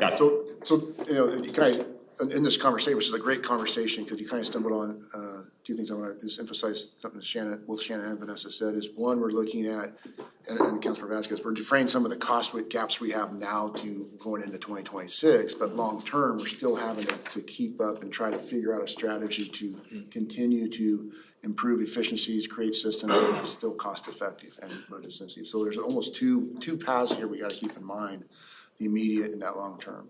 One question I have that is, and you might have already answered this, but the 117, and then you identified 450K in the future, is that 567 or is that 450K? Those would be additional costs, and we can bring more information and refine that at a future conversation. But if you do look at page 35 in the packet right now, you can see what the existing costs are and the breakdown of that. And we'll make a similar type table to bring back to you on kind of what the future looks like. So we'll return with more information. Great, thank you. Thank you, yeah.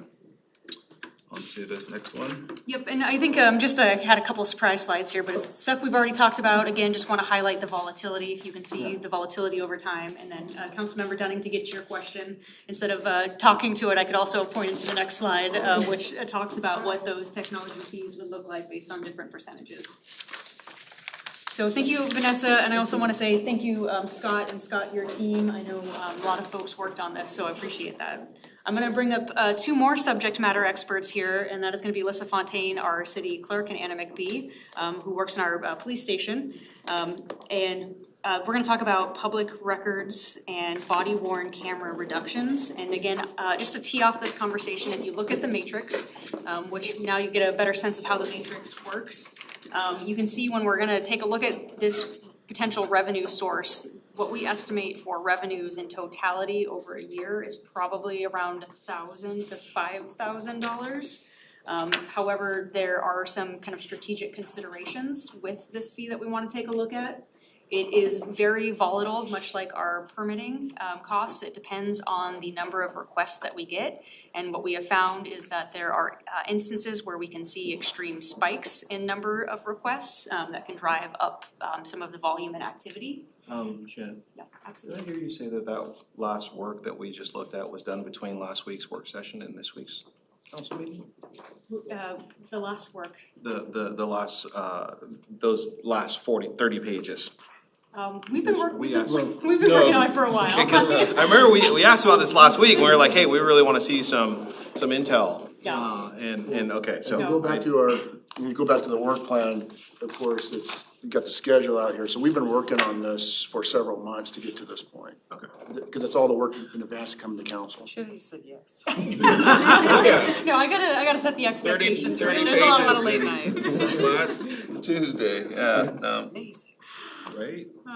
So, and I think again, these have been iterative conversations with, various departments to try to get us here. So there has been a lot of work that's happened since January on these topics.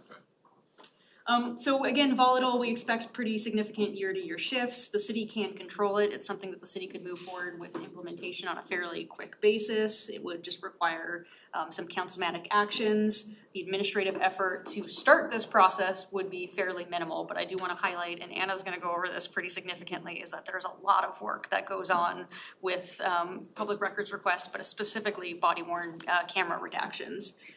Stakeholder engagement would be, fairly minor. Again, some broad kind of stakeholdering and some focused stakeholdering. Who would pay? This would be the requesters requesting certain videos. And then finally, just kind of highlighting that it's somewhat regressive, although there are exemptions, and a lot of the kind of qualifying requests would actually fit under those exemptions, and that's why you don't see a significant amount of revenue produced through this particular option. So with that, I'm going to hand it over to the city clerk, who's going to provide just kind of a broad overview of where we're at with our public records fees. Thank you, Shannon.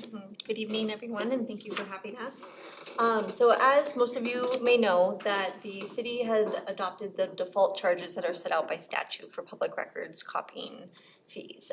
This was adopted by the city back in 2018 and has been in place since. The fees that are outlined in this table do not actually apply to body-worn camera, so I'm just kind of highlighting that this is what is currently in place for public records with the exclusion of body-worn camera. In the handout that you have, and I'm not going to go over it in detail, there are other options that are available to municipalities for recovering fees associated with processing public records requests. So just to highlight at a high level, they are actual costs. So this would include a cost study, a public notice, a hearing, staff time, and staff time can be captured as part of that study, but it's just to copy and send the records. It's not including the search and the gathering and the review. The other option outlined in the packet is option 2, which is the default that is currently in place. And then the third option is a flat fee for charging up to $2 per request. So this is a one-time only per request fee. It can't be charged per installments. And agencies would have to document that the costs are equal to or more than that $2. And just to kind of highlight a little bit that is already in your packet, that option, it does not offset the staff time and resources that are required to process large multi-installment requests and doesn't allow any actual or customized charges to be incurred when processing large, frivolous, or excessive requests. Do we know what most cities, which options they're using right now? I have not taken a poll, but in my experience, it has been the default charges. I think for, there are more looking at the flat fee for up to $2. I think with credit card charges that come into place, that $2 threshold and some additional barriers to resources and the staff time, it doesn't offset, and because it doesn't help discourage excessive or frivolous requests, every request, whether it takes 2 days to process or 6 months or 5 years, you're paying $2. And so that is something that I have not seen most municipalities even consider. Okay.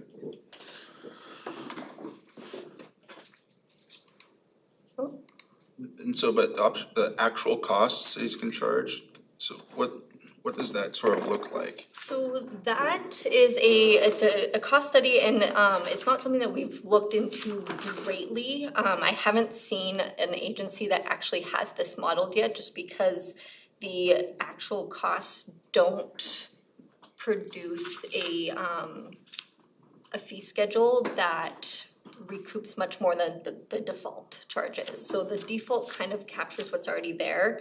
It takes into account paper postage, which right now under the default charges, we can charge actual costs for postage and we can charge actual costs for the devices. Let's say it's a flash drive.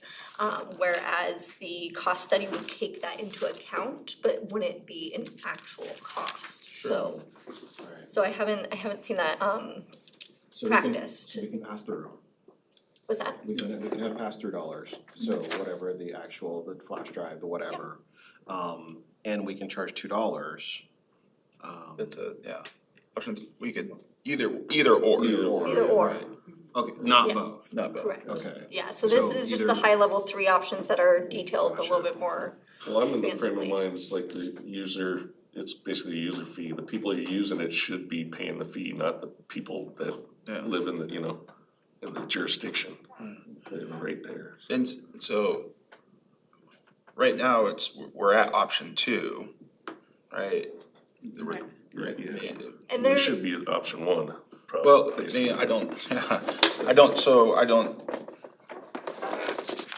okay, I'm trying to figure out how, what one of these options can help more offset the actual No, cost. understood, and we will, like I said, this does not apply to body worn camera, so we're gonna go Yeah, into yeah, a little bit more of kind of some of how that would be applied at this time, just with the information that staff have, the resources, some of the barriers with collecting payments. Staff haven't identified a recommendation to alter from the default charges. Great, thank you. Yeah, of course. And so kind of moving into the trends, and this is blocked just a little bit, so I'm gonna see if I can move this down here. The total costs, estimated costs incurred fulfilling public records requests for 2024 is $442,426. This captures your staff time, salary plus benefits, legal costs, but this is just the employees that are processing the request. So if we're reaching out to departments throughout the city, it's not the cost for those employees helping identify and gather records. And that's revenue lost, so that's not, has a compounding effect that goes in the future, because you lost those dollars forever. You're not getting them back. And so looking at 2024, the total amount of requests received being just over 3,500. That puts about the average cost per request at $126. I would like to note that the total tracked expenses recovered, it being $8, that is not the total amount that was potentially invoiced per se. So if we did receive, large multi-installment or kind of overly broad but still within compliance of the Public Records Act, we would ask for a 10% deposit in accordance with the Public Records Act at our default charges. And if they don't pay, that request can then become abandoned. And so we've recovered $8, but we did actually invoice for more when it would apply beyond a certain threshold. And so I will highlight, so the trends are increasing, total requests, and then down here, total redactions, which is how we kind of capture complexity. It's a pretty good deal right now. And then the staff time is definitely has increased substantially, and I would like to note that stems partially from closing a couple large requests that, multi-year, 40 plus hours of just one employee working on, as well as incorporating additional staff in the city clerk's office and animal services processing requests directly, and better training of, hey, if we go out to another department and ask for them to assist with processing a public records request, documenting their staff time as well. So we are working on being much more consistent with that data metric, so that is captured there. Do you have an idea of how much, I know this is tough to maybe quantify, but how much of that is like frivolous ask compared to actually, needing a record because of an accident, or, something where it obviously it makes. I think we could probably look at the metric, and we're coming back to the council end of September with our public records summary. Yeah. And the amount of requests closed within 5 business days, the amount of requests that are closed electronically, I think a lot of those would feed into, the majority are that they're not frivolous. So while we don't track those requests, I think they're not the majority, they're not even a large percent, but they can take up a lot of staff time, when they do come in. That's what I was gonna say, is one frivolous request for all emails ever sent by Rick Walk. Like, that's gonna take becomes a full-time job, even if it's just one request, it's overwhelming in terms of resource use. About 15 emails. Just 15 emails. And the Especially some more come back, the public so- is supplementing that. Yeah, Yeah. like, we are paying for it. Yeah, and we've seen some of those recently too, so. And if they did come into where, that does produce a volume of emails where we can then charge, whether it's 5 cents per every 4 attachments or require a deposit. Yes, staff time's not a part of that, but it is something that there needs to be consistent interest and need from the requester. They can't just submit it and then not engage with the city and retrieve those documents. Well, this is an area of policy that has only become more complex in the last couple of years. Like, there have been a number of statutory changes that make it harder to respond to public records requests. Because there are things that have to be redacted and there are other things that must be released. So it's like, staff time is even more important now in reviewing and making sure that we're complying with all those laws and we're having more requests. I'm in the I would say, mindset that should be. too, Councilmember Vasquez, you're spot on, and also just think about, we talked about technologies and different systems and places where our records specialists have to check and look for these things. Do we have a disclosure assistant of some kind? Do we have like an application that does disclosure reviews? I mean, we use GovQA as part of the process, and the clerks can talk a little bit more about that, but I would just also gonna highlight too, you're right about that, and then also just facing kind of technologies being used for public records requests is also something that is increasing workload, so I just wanna highlight, there are some additional factors in that. Great. So we use technology to track our public records requests, to compile all the data metrics that we have to report out on, as well as some additional ones that we have, found useful to kind of build into these trends.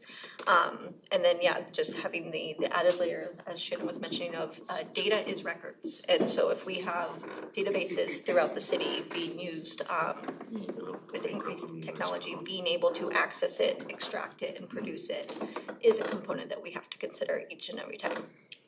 Yeah, and we're gonna go on to the body worn camera, but right now, do we not have a cost for the body worn camera? We do not. Okay, and so that's what we're sort of looking at right now. Building up into it. Yeah, okay. Let's get to that Good part. segue, Mayor, thank you. So looking at 2024, and that total estimated cost, so the citywide request received was 3,510. 87% of that went to the PD and was processed by the PD directly, which would estimate about 385,000 of that total estimated cost to kind of come to those processing the PD requests specifically. Of those total requests, we have started tracking when body worn camera is released as part of a request, which is estimated at roughly about 9% of what the PD processed for 2024. We are building in some more metrics to what is being tracked, and hopefully we will be able to kind of fine tune some of those metrics for those purposes. Before I hand it over to Anna, any questions on this slide? It's good. Right. Good evening, and thank you for having us and hearing us out here. So we went over this about this time last year, so some of this might sound familiar, but we did update some of the data that we've collected over the last year. So our body worn program was implemented in April 1st, 2023. Our current license to process those requests through our Axon.com is $459 per year per license. That is a discounted rate based on, because we have other technologies kind of roped into that. Bundled, thank you. And so in 2023, our requests were, for just police department requests, were 2,912. Clearly increased in 2024, and we are set to increase in 2025. Those are the numbers just for up to today.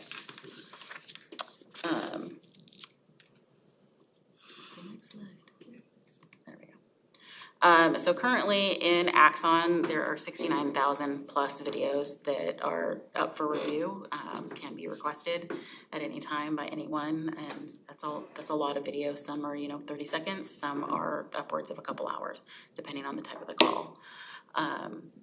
And so in the last year, or from July 1st to July 1st of this year, 302 body-worn, what did I say? So there are 302 requests that included body-worn camera. That does not mean that there were 302 videos reviewed. That's just 302 requests of our over 3,000 requests that had video related and released. So some requests have one video, some we've seen upwards of 20. So, and that takes, a lot of time to review. What's the retention schedule for body-worn camera video?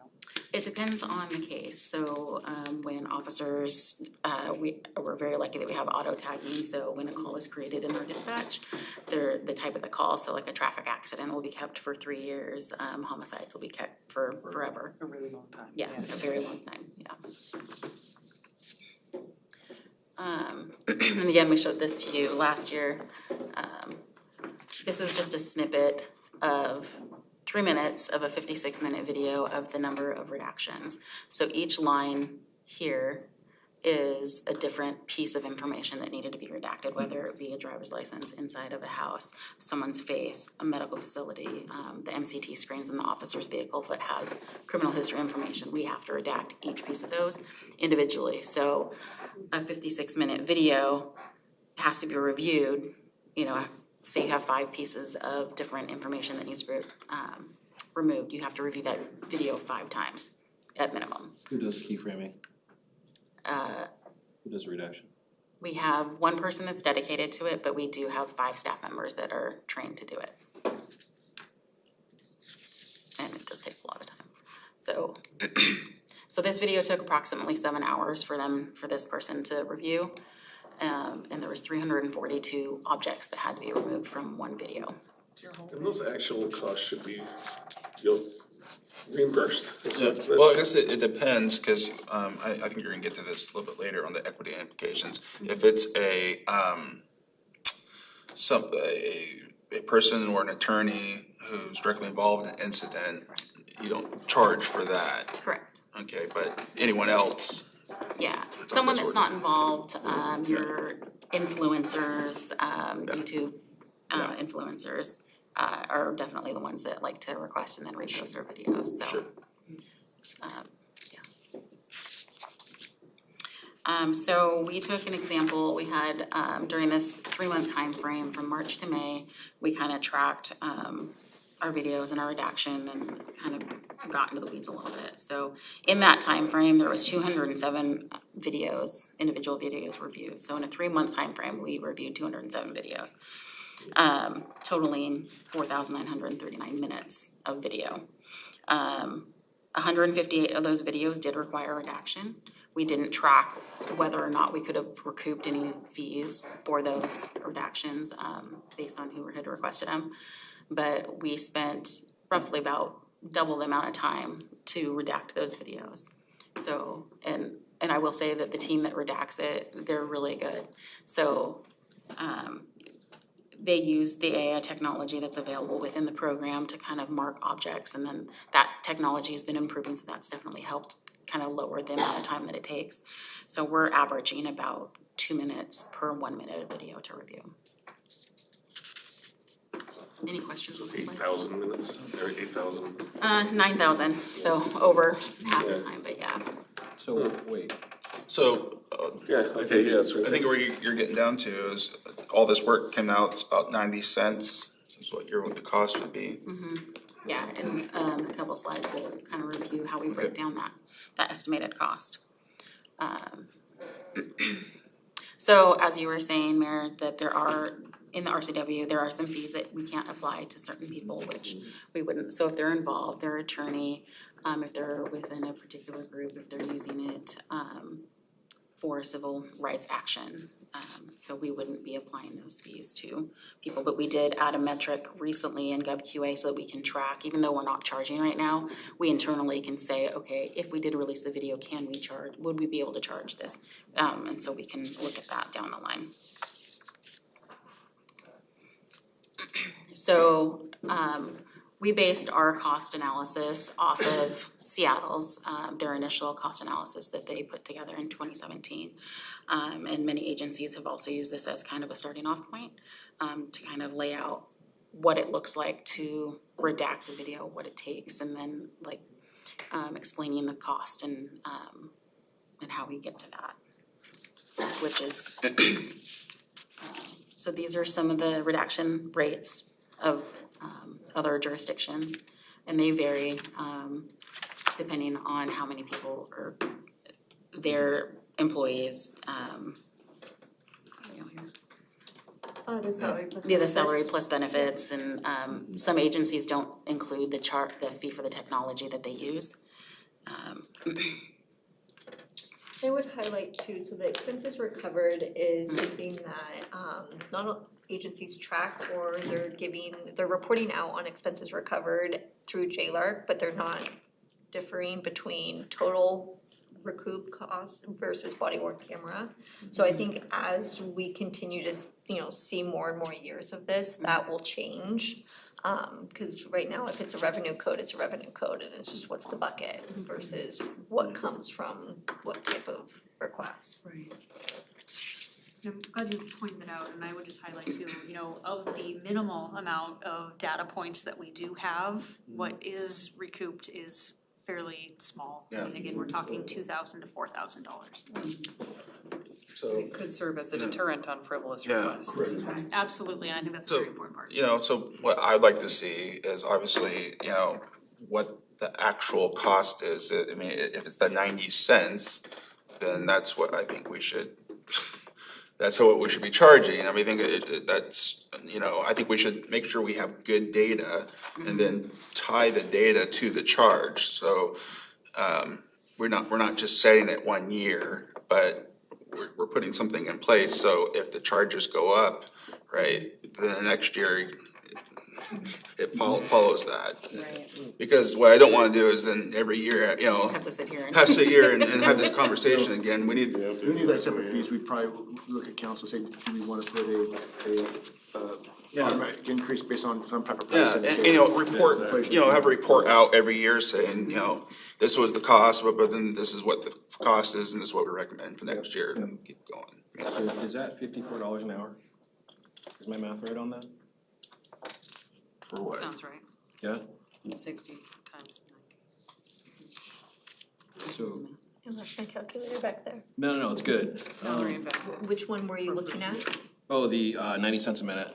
So I think Anna's got a couple of slides that go into Oh, this, and yeah, I go will ahead. say, Sorry. Anna did a really great job of taking a look at exactly what you're saying of like, what are the costs? So Anna, do you wanna maybe explain a little more on that? Yeah, so here on this slide, it shows that we decided to do step one of the people who do the redaction.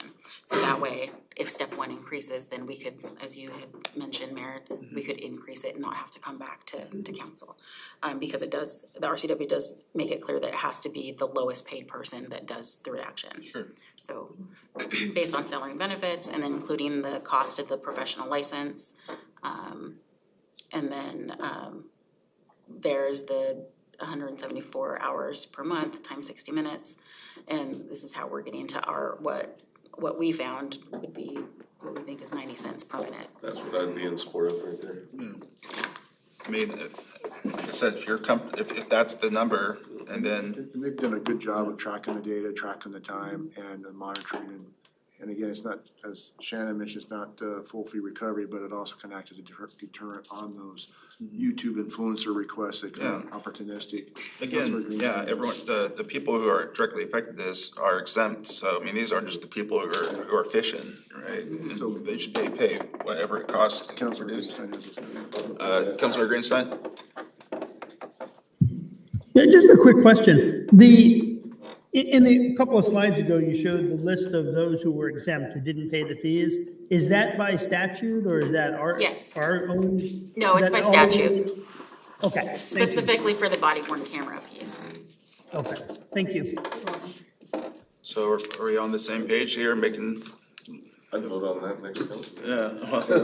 But just make, I just want to make sure for the future considerations. I mean, are we looking about whatever the actual costs? I mean, this is good information here. I mean, even with our constituents, it's like 91 cents would be out of it norm, So in these other jurisdictions, how do they, let's say somebody says, hey, I want this video, and we're gonna, and we say, hey, we're gonna charge you $54 an hour, $56 an hour to edit this video, and it looks like your video is gonna be X amount of period of time, so the cost is gonna be, $162, right? Because it's a 3-hour job. Right.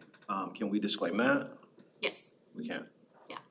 We can let them know ahead of time how much, like, we can give them an estimate. Yes. An estimate, and then we can request a 10% deposit before we even start looking at the video. And it's in everybody's favor to do that, and that's Sure. what we practice, just to make sure they approve, there's no surprises, Yeah. and then you're not doing all the work, and then ultimately not being able to move forward with If disclosure. they don't come pay the deposit, you don't have to do the work. Correct. And then that saves that time. So early on, we talked about there would be a look at equity on this thing. And I think what's troubling me when we start talking about those numbers getting really big is somebody who truly can't afford it.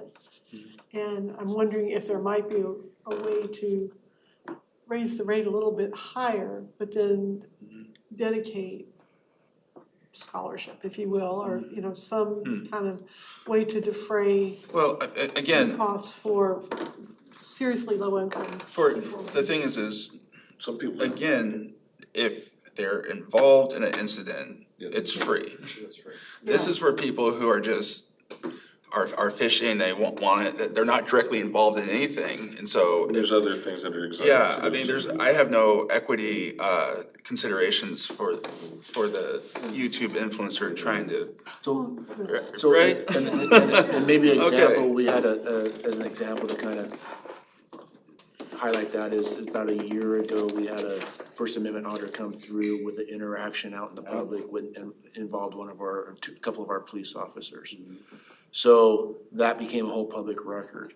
Then my understanding, and I could probably add more light to this, then all of a sudden we started getting all these requests from people in other states that were all starting to post them online on YouTube with their own commentary. And so those are the things that, when you get talking about what's the purpose and need, the public record is, especially in this case, is to help people discover clarity on an incident that they're involved in. And so that's why it's free. But the other uses are something that are more frivolous in nature, and so that's where it is. And I have no sympathy for Yeah, it. that's what I'm saying. So my only concern is, because I think we have consensus here, is the time to implement. It's going to 6 to 12 months to implement this. It's like we've identified a hemorrhage in our budget system, right? And we need to enact this as fast as possible, because this is an immediate money saving. Can you talk about that? Why would it take? So I can briefly Hold talk the about mic it. on that one.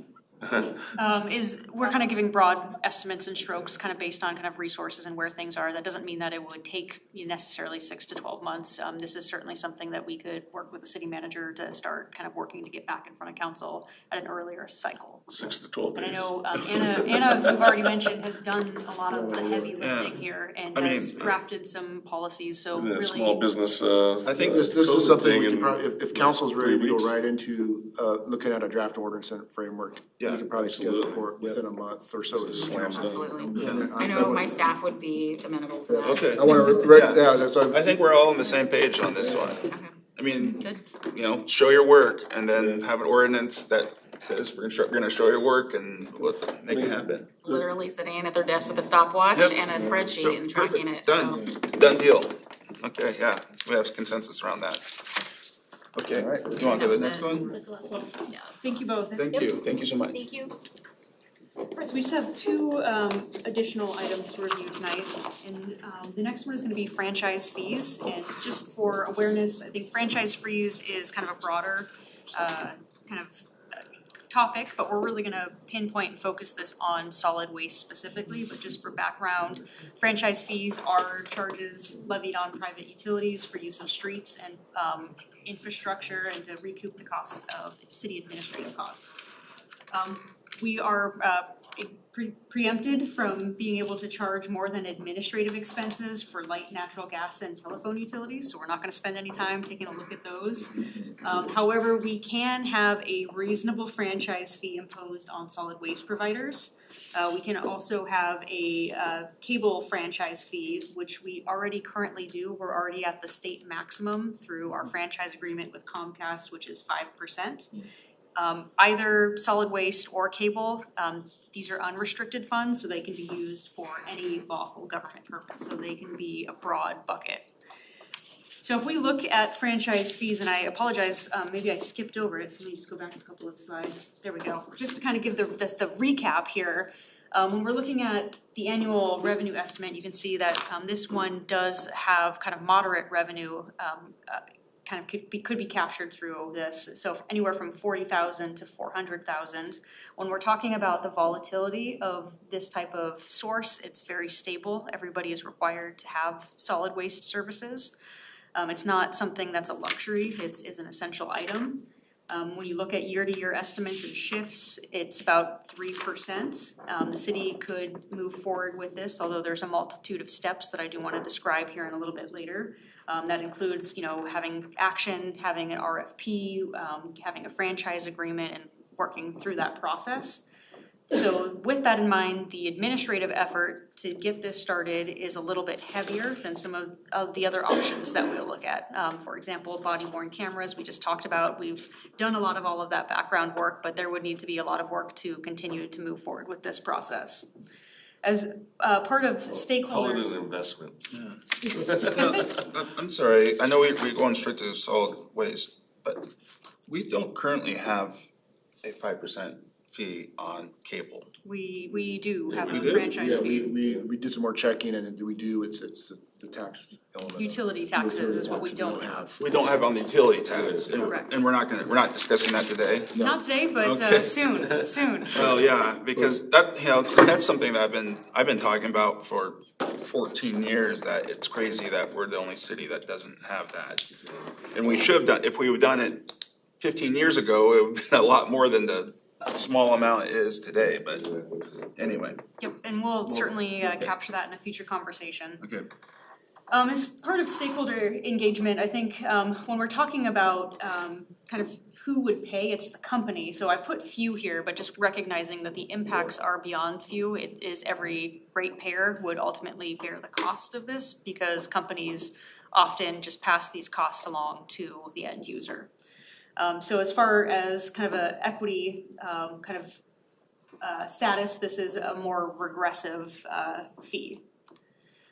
And so we just talked about what franchise fees were for background. Again, just want to reiterate that the city is currently at the maximum for cable franchises. However, it could take a look at pursuing solid waste. It would just need to be reasonable.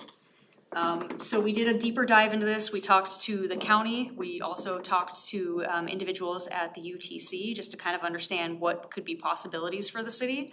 And there are essentially 6 options that the city could consider for solid waste options. And what I really want to focus on are option 4 through option 6. And I apologize that option 4 didn't get highlighted. But currently we operate under option 6, which is where the UTC sets the rate and the service area, and we just follow through with who they've determined to be the provider. We could move forward with either option 4 or option 5, where in option 4, the municipality contracts with a private firm with the municipality, and the municipality controls the rates. So through a competitive RFP process, you get the opportunity to take a look at the rates that are being paid to community members, as well as talking about a franchise fee. With option 5, you have municipality license or franchises to a private firm, but with the UTC still controlling the billing rates. So the city doesn't have that involvement of being able to go through that kind of as competitive of a process, but could establish franchise fees through that process. And then, like I mentioned, where we're at right now with option C, we just have the UTC set the rate and the service area. Hey guys, just Lenny lost connection. Okay. What we did as part of the research here is we took a look at what other jurisdictions were providing. And so the Association of Washington Cities every couple of years does a survey of some of their membership to fill out what are their fees. And so we took this data and then we also supplemented it by doing some additional research. And you can see here on the left-hand side, we have solid waste franchise fees in other jurisdictions ranging all the way from 75,000 to 3,000 folks, so small communities to a rather large community. And what we found was of the folks who have it, it's about 6.5% is the average franchise fee that's established. When we take a look on the right side here on 3B, this is jurisdictions more closer to populations with the city of Lacey. You can see that the peer average was about 8.2% for jurisdictions, pure jurisdictions that have solid waste franchise fees. So we took this information and we took a look at past solid waste utility tax revenues. So recognizing that we do have a utility tax on solid waste, we were able to take that revenue and then we were able to use this information to help provide an analysis of some estimates that could be brought in with a franchise fee. What I want to point out here, just again going back to those year-to-year shifts, is you can see that there are some fluctuations within this. However, you can see that they're consistently positive. So with that information, we did take a look at what the projected revenues could be, and you can see that for every 0.5%, it's about $40,000, just a little over $40,000. So if a franchise fee, let's say of 5% was established, the estimated revenue would be around $400,000 that could be brought in. One of the considerations, the other considerations. You said the average is 6.5. For all of the jurisdictions that have it, correct, and then for our peers, it's a little bit higher. One of the things I did want to highlight with other considerations is that, while the mayor pointed this out, while we're looking specifically at franchise fees for solid waste, we will get another opportunity to review utility taxes. And so recognizing that as an alternative to a franchise fee, you could also look at increasing the utility tax. However, you wouldn't go through that RFP process, and by doing that, you could lose some control of some of the negotiation for service costs. And so that is solid waste franchise fees, and I'll pause to see if there's questions. Yeah, the big question, and this is something I talked to the city manager about yesterday, but Councilmember Stedman has been talking about this for 10 years, I don't know, a long, long time, is the implementation time. I've always been under the information that if we have to give 10 years notice or something like that. But does that change? I mean, what's the notification requirement if we were to go? If we're gonna go to the full privatization RFP, that's. What we're, in this case, we're looking at is option 5, right? It'd be option 5. Option 4. Option 4, yeah, option 4. Although, we could contract with Olympia and do a franchise fee with them too. I mean, I'm just not saying we would, but that is an option. That certainly could be something that's on one of the other options. It's option 2, municipality contracts with other municipalities. And so, I mean, I think what I'm in favor of is looking at is what could we save the ratepayer by doing an RFP and do a franchise fee, and so it's best of both worlds, where hopefully we're lowering the price for our citizens, but we're also having a franchise fee in there that's helping to offset some of these costs. And so, but what's the implementation time on that? Yeah, and that's certainly why, option 4, again, kind of going through that process of having that competitive element to it. As far as kind of implementation, I think obviously all of these options, we need to go back and do some additional due diligence on next steps. But again, based on the conversations I've had so far with the county and then also the UTC, it sounds like this could be something that the city could move forward with. On its timeline, but we can certainly shore that up. But basically, kind of to go back to the UTC, and we'll get more information, but they provide broad swaths for their UTC contracts, and there are jurisdictions. So for example, with the one we currently have in the area that we're in, it's for all of Thurston, Mason County, but you have different municipalities that already have, whether it's their own services or they have franchise agreements. And so in talking with the UTC, the only thing that was brought up was for areas of annexation, there is a particular process that you would have to follow through. But for municipalities, they pointed us towards the RCWs that effectively said that the cities have the ability to move forward with these types of options in the future. Without giving the big 10-year notice. Well, I think in the short term, we should definitely look at doing that and implementing, something like it, that's reasonable. Yeah. But long term, I think, So we'll do some more digging about where that 10-year maybe come from, because as Shannon said, she's talked to county and UTC staff and they didn't identify that as a standalone. So we don't know if there's something else somewhere. So we'll do some more diligence, try to find that out. Because I know that's come up with your service on the Solid Waste Advisory Committee in years past of that being. I've taken your word for that. It came about when we were going through the contract when I was on the Solid Waste Advisory Commission, right? And committee, and I was the president and the vice chair and all that stuff, right? And I remember them specifically saying, because there's substantial investment when people, sign a hundreds of $millions contract, right? Because you're purchasing tipping trucks and garbage trucks and this and that, and so that's a huge investment for any business, let alone a corporation. So that 10-year that I was told was to protect that investment because they're buying that. My recommendation is to do a little more research, find out what that really means, and then obviously I would be in favor of doing an RFP process and looking at what that looks like, but we need a little more information on that. I mean, if we can just the business mind, right? With the several business owners on this council, it's like when you have businesses competing for, then that's when people save money usually. Yeah. So if we can get a little more information on what that RFP process looks like, other cities have maybe done it recently, what kind of rates have they gotten, and then you throw in the franchise fee in as, and what's the overall cost to the end user. I think that's really important here. We shouldn't just be raising revenue for revenue's sake. We're hopefully raising some revenue and then offsetting some costs here to our public. And if we can do that, I'm all in favor of going forward. Understood? Okay. Okay. Great. Thank you. Great.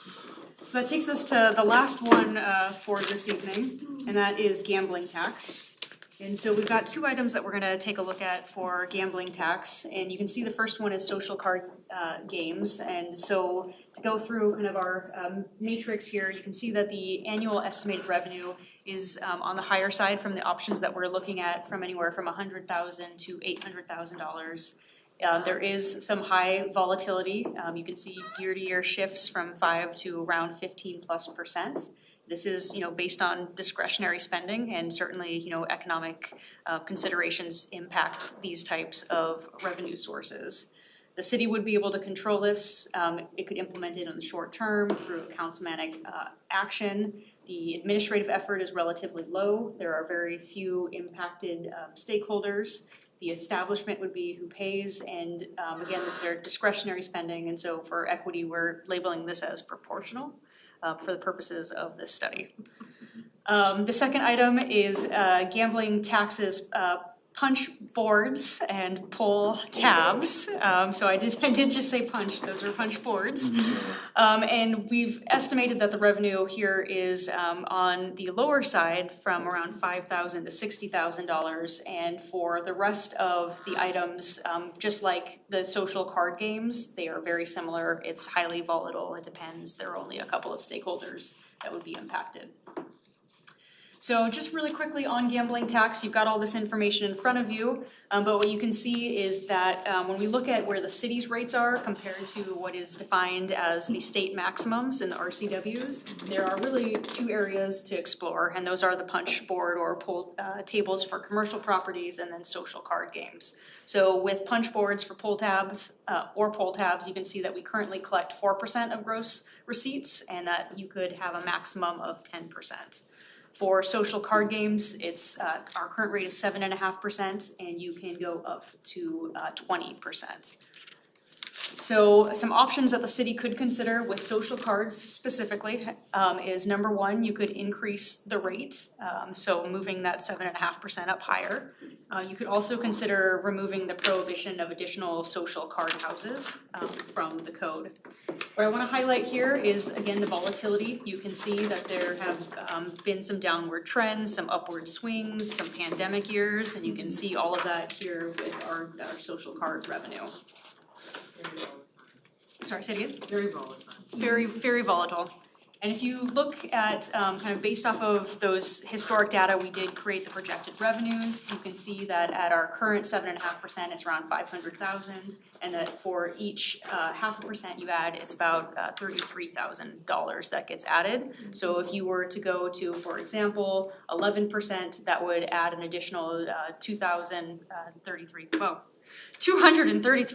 We're getting late here tonight. This is our last item. This is the last item, I promise we'll get through this. But you could go all the way up to 20%, which could see an increase of over 800,000. We did the same thing we did with our franchise fees, where we tried to look at our peer jurisdictions. And so here we have our jurisdictions from Tumwater we added just because they're our neighbors, but from around 30,000 all the way up to 100,000. And what you can see that the average rate is about 10.5% across the board. There are a couple of locations, and I do want to highlight this, and Shoreline is an example, and Tukwila is an example, where they have a rate right now, but it's actually dependent on the number of card houses you have in your community. So the rate gets higher as more card houses come online. And so that is social card houses. So, on, going back on the other side of it, where are we, we're due 4%, is where on average of other communities, have we looked at what other communities are charging? For the social pull cards? tabs, the Oh, we'll pull get to tabs. pull tabs. Do you want me to go through pull tabs too? Well, I'm just curious, is that 4%, are we in the medium range, where are we at on it? It's a little bit lower than our average. Jurisdictions, it's closer to 5, I think it's 5.3. 5%. Yeah. Where do you buy pull tabs in Lacey? Oh, all over the place. Really? Yeah, Viking. Oh. Ferrelli's Pizza? Yeah. So, I mean, what, I'm interested in, at least on the pull tab side of things, being comparable to the average. So I think that's one thing I would like to get some more information on. Sure, we'll take a look at that here in just a second. Okay. And our card room used to be 12, right? Yeah. 12.5, yeah. 12 and a And then half. we lowered it down to 7.5. 7.5 because of the recession, and that was, heck man, Yeah. that's going on So, 20 years ago, 15 years ago. Some historic background for this. Right after the recession, the Hawkesbury, the owner of the casino, came in and said, I'm struggling, I can't afford this, I'm gonna go out of business. So we agreed to temporarily lower it. And we did that over several steps. We staged it down, so it wasn't. And then, I think at one point they came back and said, it needs to be even lower, and lowered it all the way to 7.5%. This was always gonna be temporary. Yeah. But what we've seen is actually, since that user sold to another business that has multiple They card used to be rooms, local, now they have several locations. Magically, I think some of it was owner operated, like the owner wasn't necessarily operating at peak, proficiency.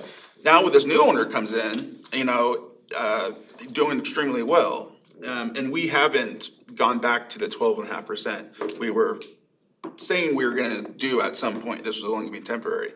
And so, and if you take a look at what this other card, this current owner, he has several locations, and at the other locations, he's paying 12.5% at the other locations. I would like to see it go to 12.5, back up to 12.5%. That's what it's what he's paying at the other locations, it's what he should be paying here. But I also want to discuss about opening it up to other users too. And I do like the idea of if another user comes in, we may look about, raising it as well, because we don't necessarily want 10 casinos come in, right? There has to be some sort of some little bit of pressure on not overloading the market. But that's what I'd kind of like to Isn't see. that the business owner's problem? You're right, and so that's what I'm If you're saying. 9 and somebody says, I'm gonna be the 10th casino in Lacey, you're not gonna make any money, Sure. right? Yeah. So like, let them figure it I out. think that's a really good thing that we wanted to Might have highlight better in the other customer service. considerations too, of just recognizing that, removing a prohibition, number one, is more of a long-term strategy as well, because something may not occur, Right away. very quickly. But also, that doesn't mean that consumer behavior will change, so just recognizing that, kind of business decisions from a business owner and saturation are certainly something that would be contemplated, and the overall revenue could look similar across time. Sure. I'll channel Councilmember Greenstein and say, let's remove a governmental prohibition. Well, we can look at refining what that process looks like, because when the prohibition was put in place, it was put in place through the business registration, so it could be a little quicker process than the zoning text amendment. So we'll refine what that process looks like and what the implications are. But as Shannon has said, it doesn't mean automatically you're going to have a bunch of people flooding the market. It's just going to open it up, and it's going to be in certain areas. Are we all in agreement of going back to 12.5%? I think at least 10, but Let's I talk think about all the that for a gambling minute. should be probably 10%. And I say that I like being because competitive too. if we go from 7, just jump 5 points, right? That could be a shock to the system. I didn't know if we were gonna just, raise it a point and a half. I don't mind doing it over a couple years. Okay. Right, I don't mind going from 7.5 to, we'll go half of it, in 2026 and half of it. And I don't mind doing that, but I think we need to get back to 12.5%. It's what this operator's paying every other jurisdiction. Well, yeah, no, I know, the discount was never intended to be permanent, it lasts forever. And we step down, we can step back up, I don't have a problem with doing And I that. think the bigger one is probably the pull tabs and punch. Yeah. Points, right? That should be 5% minimum. So that's what we're sort of I would looking like at. to see 5 and 10 Well, is what I'd like to see. I was just curious, can we craft an ordinance that would implement a step-up system, or are we gonna have to repass something We could look every at year? options of phasing into the full maximum amount, and it'd be timed in the ordinance, and so it would just automatically kick over in those transition times, if it's a certain percentage every year for 3 years or something of that nature.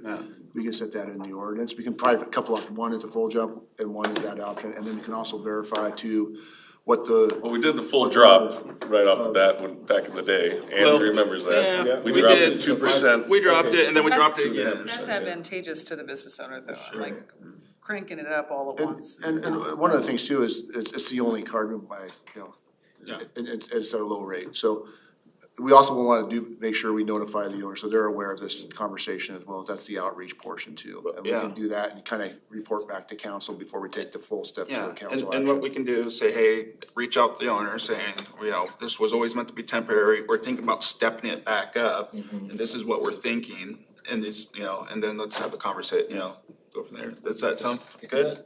I think that 5% represents somewhere in the neighborhood of almost 200. It can. So, if you, just as the 12%, it would be, the revenue increase would be up 300,000 based off of what we have projections here. And that's extra that they've been putting in their pocket for the last who knows how many years. So, and It's a pretty good I'm business, just you saying, can have it. That's at least 2 that might full-time be the and nice way to say 2 that. but that's FTEs and true. benefits right We'll there. come back with some additional information. I do want to highlight, I believe Troy pulled up the original ordinance and found some information, and that the tax was 10%, and then it was gradually reduced. Yeah, that's what I thought was 10. Okay. So that's 12 now. Okay. And I would, That's- my suggestion was, and I've been saying it for, I don't know how long, not as long as these guys have been saying it, but, I was just trying to get back to the 10, and willing to do an incremental steps. A point a year, or, a point a quarter, or something along those lines. Let's take a look at it. And see. So we could, We need to we be can look at that, but competitive, and if everybody else is paying 12, in general we should sense, probably be you want to start at looking at getting back to its original amount that was Yeah. established originally, They got a hell of a deal for and how we get to that part. Yeah, that's fine. We'll come back I with thought it was that. 12.5%, but if it's at 10%, then that's fine as well. Although See, this I thought it was operator, 12, 10, and then we this went down to 8. operator's paying 12.5% in all the other jurisdictions. I don't know what, So in most of the jurisdictions, I will highlight, I just pulled up the comparable cities again, just as a comparison. So the average for our size is 10.5%. But, I know location-wise, like you were saying, Lakewood is another location, it is 11%. So just kind of looking across the board at comparable. See, and what's the other ones for the pull tabs and all that, 7.5%? We can take a look at pull tabs Oh, next. yeah, that's what you just said. Absolutely. So moving on to pull tabs, and we'll come back and do some more diligence on kind of increasing and what that could look like. But for punch boards and pull tabs, what you can see, and I want to highlight again, is this is extremely volatile. I think what you can see in the pandemic, 2020, when restaurants and bars were closed, you saw a significant dip here in revenues. But what we did was we took this average and we tried to create a projection here based on our 4% rate. So with every 0.5% increase, it's about another $5,000. So you can see if you were to go from 4 to 6%, it would be an increase in revenue of about $20,000. And you can go all the way up to that 10% maximum, which would be an increase in totality of $60,000. We did the same thing where we looked at our peer jurisdictions just to see kind of where we were at based off of size. And what we found was that the average rate for roughly the same size city was around 5.3, so a little bit higher than what we currently have at 4%. And so that is punch board and pull tabs. If I can just kind of, so we had a lot of good conversation, I know it's getting late. And I don't know if there's any other questions, but if I just maybe recap some next steps on the totality. So as we looked at the tech fees, what we're gonna do is go back and we're gonna define what those future needs look like, kind of refine that a little bit. Maybe as council, you want us to set up maybe 3 options of looking at how we can cover current maintenance cost and growth. And then make a recommendation for action. With that, I'm gonna ask, what type of outreach, if we're gonna add on technology fees and development, we probably will be communicating with OMB and those type of things. So that will lay into that process, so it's something that wouldn't happen in a month, it would take some time. And we'll strategize how we do that. With body worn cameras, we already got a good quality information right now. That's something we can start putting together the actual ordinance and bring it forward to the council at the, as soon as it's ready, as soon as possible, within the next month, month and a half, based on council schedule. Solid waste, we'll do more information on what the timeline issue to make sure we're clear on what that may look like. And define that process, bring that back to council. And also with that, to have a little bit more analysis on the effect on the ratepayers versus potential reduction in rate, but also a franchise fee for the city to create that win-win. And then on gambling, we'll look at poll tabs on the comparables and maybe consider going up to the average of 5%. And with social card rooms, look at a strategy to phase it back up to 10% and reach out to our business owners to make sure they're informed of this process. Yep, that sounds right. And then we can roll these back.